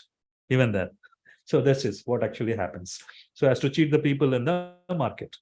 Home lights. If you see butter, this kind of matchsticks and all. So this is also another thing. So dairy milk, and you see daily milk. So it's completely different, right? So these are some of the examples I just wanted to show to you, so as to know the importance of trademarks and how it is being copied without any permission taken from the people. Yeah, Paytm, PayPal, same color, right? Kinder Joy, King Joy. Kinder Joy is very famous for the kids because they used to like the toys inside of it. So the same way, Nika, Oral-B, Aura-B, Adidas. See, down the Coca-Cola, it is called cocaine. They have given cocaine. But when you see from a distance, then you think that is a Coca-Cola. But when you come and read it in real, then you understand that it's a cocaine. So what is cocaine and Coca-Cola? A lot of difference. But no, people get cheated immediately. Yeah. And look at the brand values here. Value of brand names is too much, in terms of, like, as I was mentioning to you, when some company is falling into the bankruptcy, when they are losing money or then running out of loss, sometimes their brand names will come for rescue. Only brand names. You know that Quaker Oats, right? Quaker Oats is a very famous brand when it comes to the oats. When the company is running under loss, all the 4 partners, what they have done is they wanted to dissolve the company. So 3 partners, they asked that one partner said that I wanted to have a machinery. Other person said that I want to have a land. Other person said that, okay, I will get whatever the equipment, rest. Only one person told that I just want a branding. He took that brand name, Quaker Oats, and then again he started the business. And now imagine, when it comes to the oats, Quaker is the first one that we will be remembering. That is the brand value internationally recognized. So that's where, that comes into the picture. Nirma is also very famous, very, very age-old company when it comes to the washing powder. Bata is a company, when we are thinking of slippers, immediately we think of a Bata. Infosys, when it comes to a kind of IT solutions, Bisleri, Canon, all these brands, Apple, so Abstract, so many things. So imagine the brand value of this thing is $68.95 billion, not just a million. It is $1 billion. Imagine how many dollars they could have been getting just for the brand alone. Yeah. So now with this, we have finished patents, designs, trademarks. The other wing we have got it, right? That is copyright. Let's talk about the copyrights under intellectual property rights. So copyrights will be given for the literary, dramatic, and artistic works. So this is for, you may be wondering like, okay, when Siravanala Siratarama Shastri is writing some lyrics for a song, of course, he is authorized owner of copyright. When somebody is composing a music, for example, Devi Sri Prasad is composing a music for that song. So of course, for the music composition alone, he is the owner of that copyright. He can file the copyright. If somebody is writing a story for a movie, no, that person may be having a copyrights of it. So many times you would have seen some fights also. Okay, somebody has taken my story. I am the authorized owner of that thing. I can file a copyright suit on them. Something like that. So interestingly here, cinematographic films and sound recordings, everything, and the photographs, whatever you are taking, that also is coming under the copyright purview. If you are writing a book, or if you are selling some book, or no, any research article, or even your thesis also can be protected under the copyrights, right? And software programs. Everybody thinks that softwares will be coming under patents. In India, patents cannot be given for software. Softwares are eligible to protect only under copyright, because softwares is nothing but a set of commands. Set of commands is nothing but a program, which is nothing but a coding, right? Though it is actually a language, I mean, machine learning language. So it is not showing any kind of, there is no technical know-how in it. There is no non-obviousness in it. When just I'm writing a script, I am writing a code. So when you are writing a code, that could be taken and considering under the literature only, right? Like I am writing a book, the same way you are writing a code. So that's why softwares are protectable only under copyright regime. And it is a proprietary right. The moment, the proprietary right means only single person, like, you have filed it and then you will be the authorized person. The difference between the copyright and the other forms of the intellectual property rights, it is universal in nature. The protection extends to many countries. If you file in India, the protection extends to almost all the countries. There is no need for you to go and file in other countries. All right. And also it comes into existence as soon as the work is created. There is no need for you, and it is not mandatory for you to go and file a copyright registration. The moment when you create itself, the copyrights will be yours, provided you should have a original and authentic work with you. It should not be a copy of others. That's it. And now coming to this, the validity of this copyright. How many years protection will be given to you is 60 plus lifetime of the author. Once after my lifetime, so my generation, the coming generation, they can enjoy for another 60 more years. So that much of protection you will be getting it when you are having the copyright protection. Yeah. Condition, it should be original, it should not be present. Understand, it should not be, it is immaterial whether the work is wise. Even if you think that it is foolish work also, you can write some drawings, flow chart, something like that. It is not essential that it should show some kind of output, some kind of good output, something like that. You write anything, you will get a copyright, but it should be original in nature. That's the only criteria that is required. So what are not protected means materials to which the ideas are translated or expressed, not just given for the idea. It should be translated in form of paper, or it should be getting into some kind of format. Then only it will be given a copyright protection. So non-original works like universal facts. If I say that sun is rising in the east, you can't file a copyright for it because everybody knows the sun rises in the east. That's it. So these are the facts, that universal facts you cannot file for the copyright protections. Right. Now let's take, we have read all the IP components of intellectual property. Intellectual property is classified into industrial property rights and copyrights. Under industrial property rights, we have spoke about patents, we have spoke about designs, we have spoken about trademarks, and under copyrights, we have spoken literary, artistic, dramatic works. Now let's combine all these IP components together in one example that is mobile. Let's take one mobile, and it has the pack of all IP components. What are the IP components that we have spoken in? First is patents, we have spoken, right? The technology, the functioning methods, the semiconductors, the display, how it has been glowing, the data processing methods, everything, the electronic circuits, everything in the way that's been arranged inside the mobile, that can be protected by means of patents. Imagine there are 1,500 to 2,000 patents underlying on the technology of your mobile that is working in your hand. So that many patents are there. So, and coming after the patents, what we spoke about designs. Designs is nothing but the external appearance of the product we spoke, right? The external appearance is nothing but the form factor, how it is appearing, the sleekness of that mobile, slide to unlock, I told you, round corners. Sometimes people will be having a sharp corners of the mobile, overall shape of the mobile. If you see that one mobile is completely different from the another mobile, why means it is design registered protected. If you should not copy, you cannot copy one company's design with the other company design. So the company design will be completely different. So Apple company mobiles will be different. Samsung company mobile will be different. LG is different. And then now if you see Realme or Xiaomi, anything, whatever these Oppo and all, this will be different. So there will be completely the volume rack replacement, the microphone placement, the kind of charging port, the sound speakers, the placement, it will be different for different mobiles. It cannot be similar for the two mobiles of the same brand. This is design. And third thing is trademark. Trademark I spoke is the brand. Where it is coming, it is definitely coming on the image, right? Somewhere it could be given, imprinted or engraved on the product itself. That is the third that has been protected. And coming to the copyrights. Where are the copyrights? Like software that is running the, like you are seeing that operating software, Android software. And also instruction manual. Once after you purchasing, when you open your box, you will be seeing there is a manual of operating, right? So that is actually literary in nature. So literary in nature. When literature is protected under copyright, that is actually IP component, right? The same way ringtone. Ringtone is nothing but a music composition. This music composition is protected by means of copyright. That's it. So now your product that is in your hand, it is a pack of all IP components, whatever we spoke now.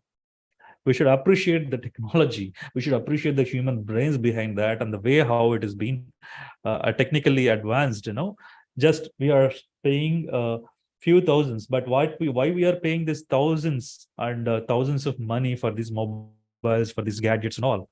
Because all this money will go to the inventors as well, the company as well, the R&D. You know, who are all been working in that divisions.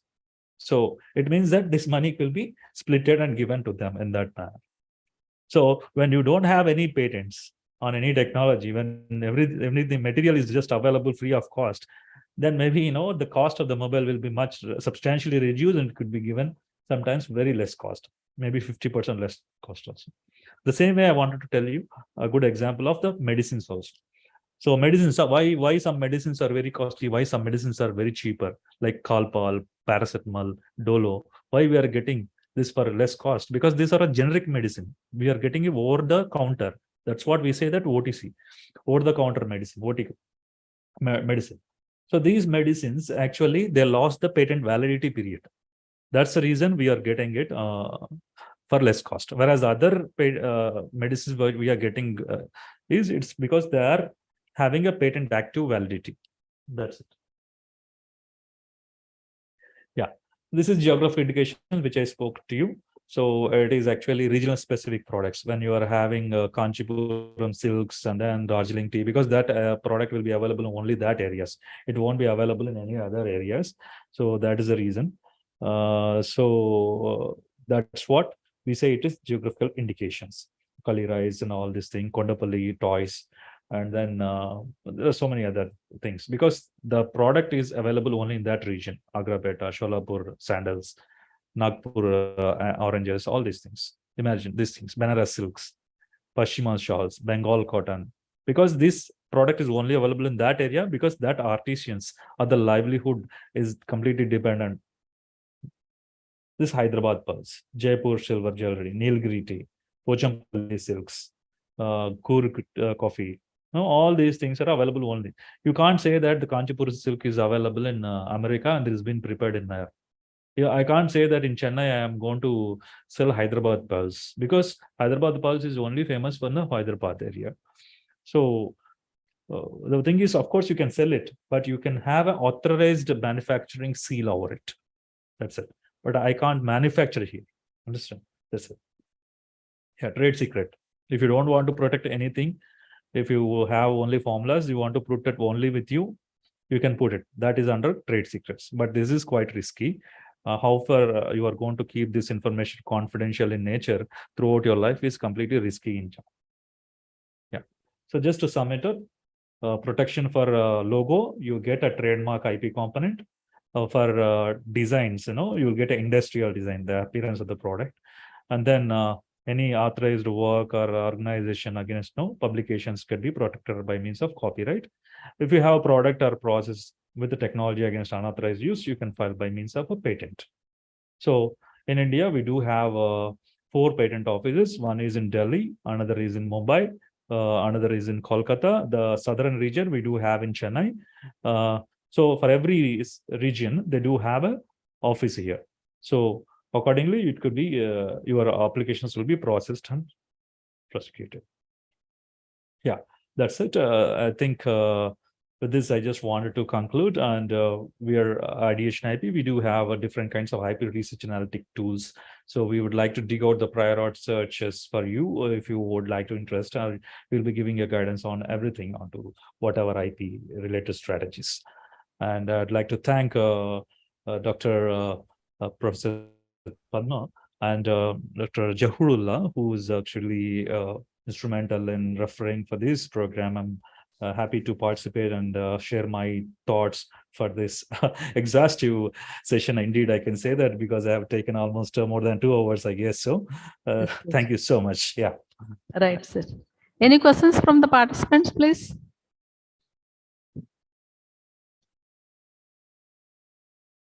Yeah, now the forum is open for discussion. I'm ready to take any kind of queries that you got any doubts, please.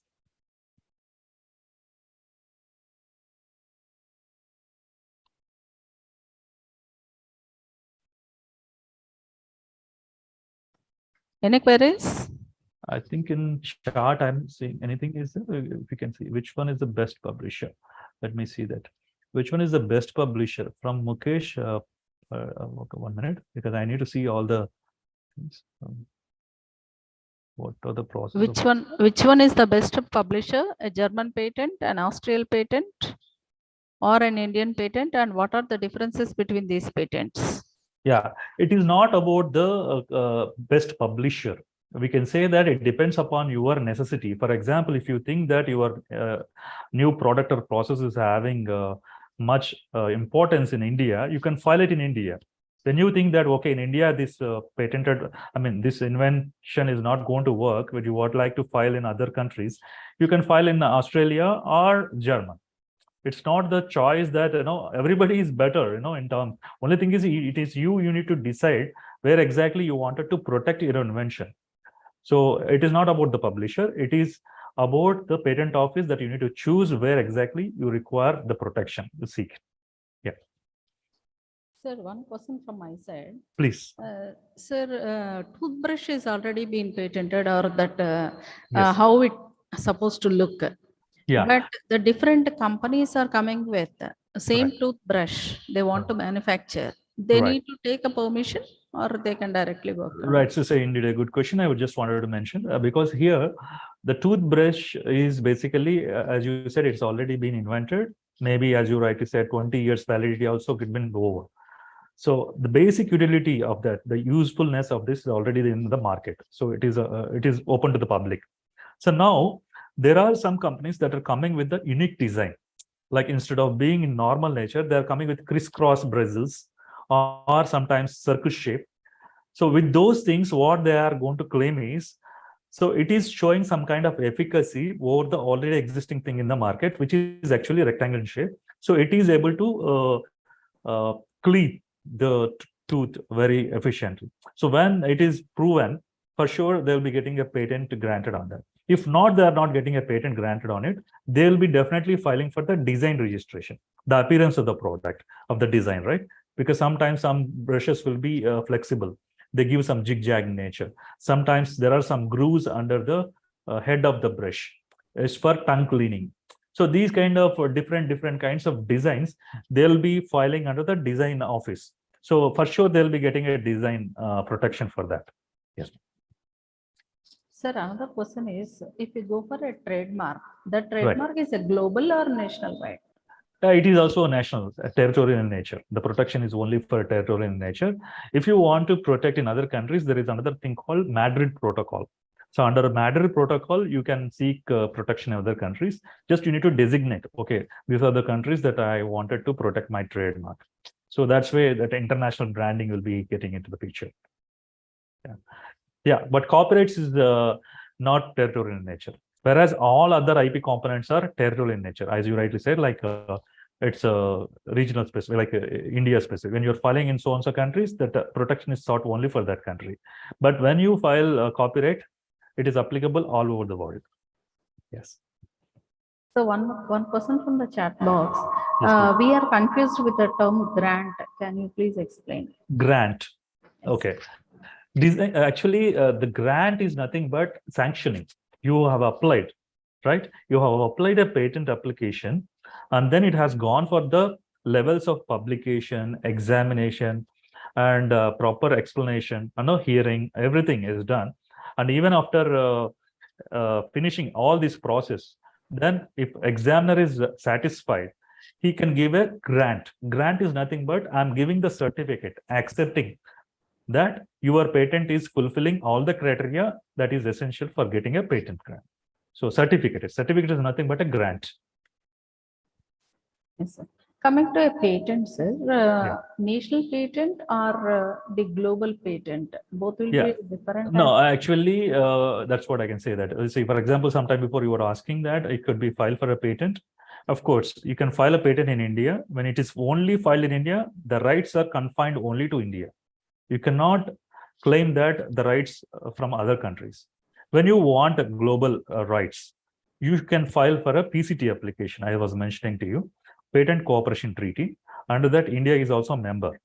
So we can file, that is called international filing. We say that once after filing in India, immediately you have to file international filing within 12 months. Once after that, the process will be happening. Then you can choose which are the countries that you wanted. Like you wanted to have US, or you wanted to go for UK, or you wanted to go for Australia. So these countries you just mark it, and the only thing is you need to pay the respective government fee of that. There is no need for the other process like examination, publication. So there won't be unnecessary expenses will be there. To make sure that it is the expenses will be minimized, this PCT is into the picture. If you go for each and every country, means then expenses will be more. The cost of filing patent in all the countries will be very lump sum. But in PCT, we will be minimizing it. Yes. Any questions from the participants?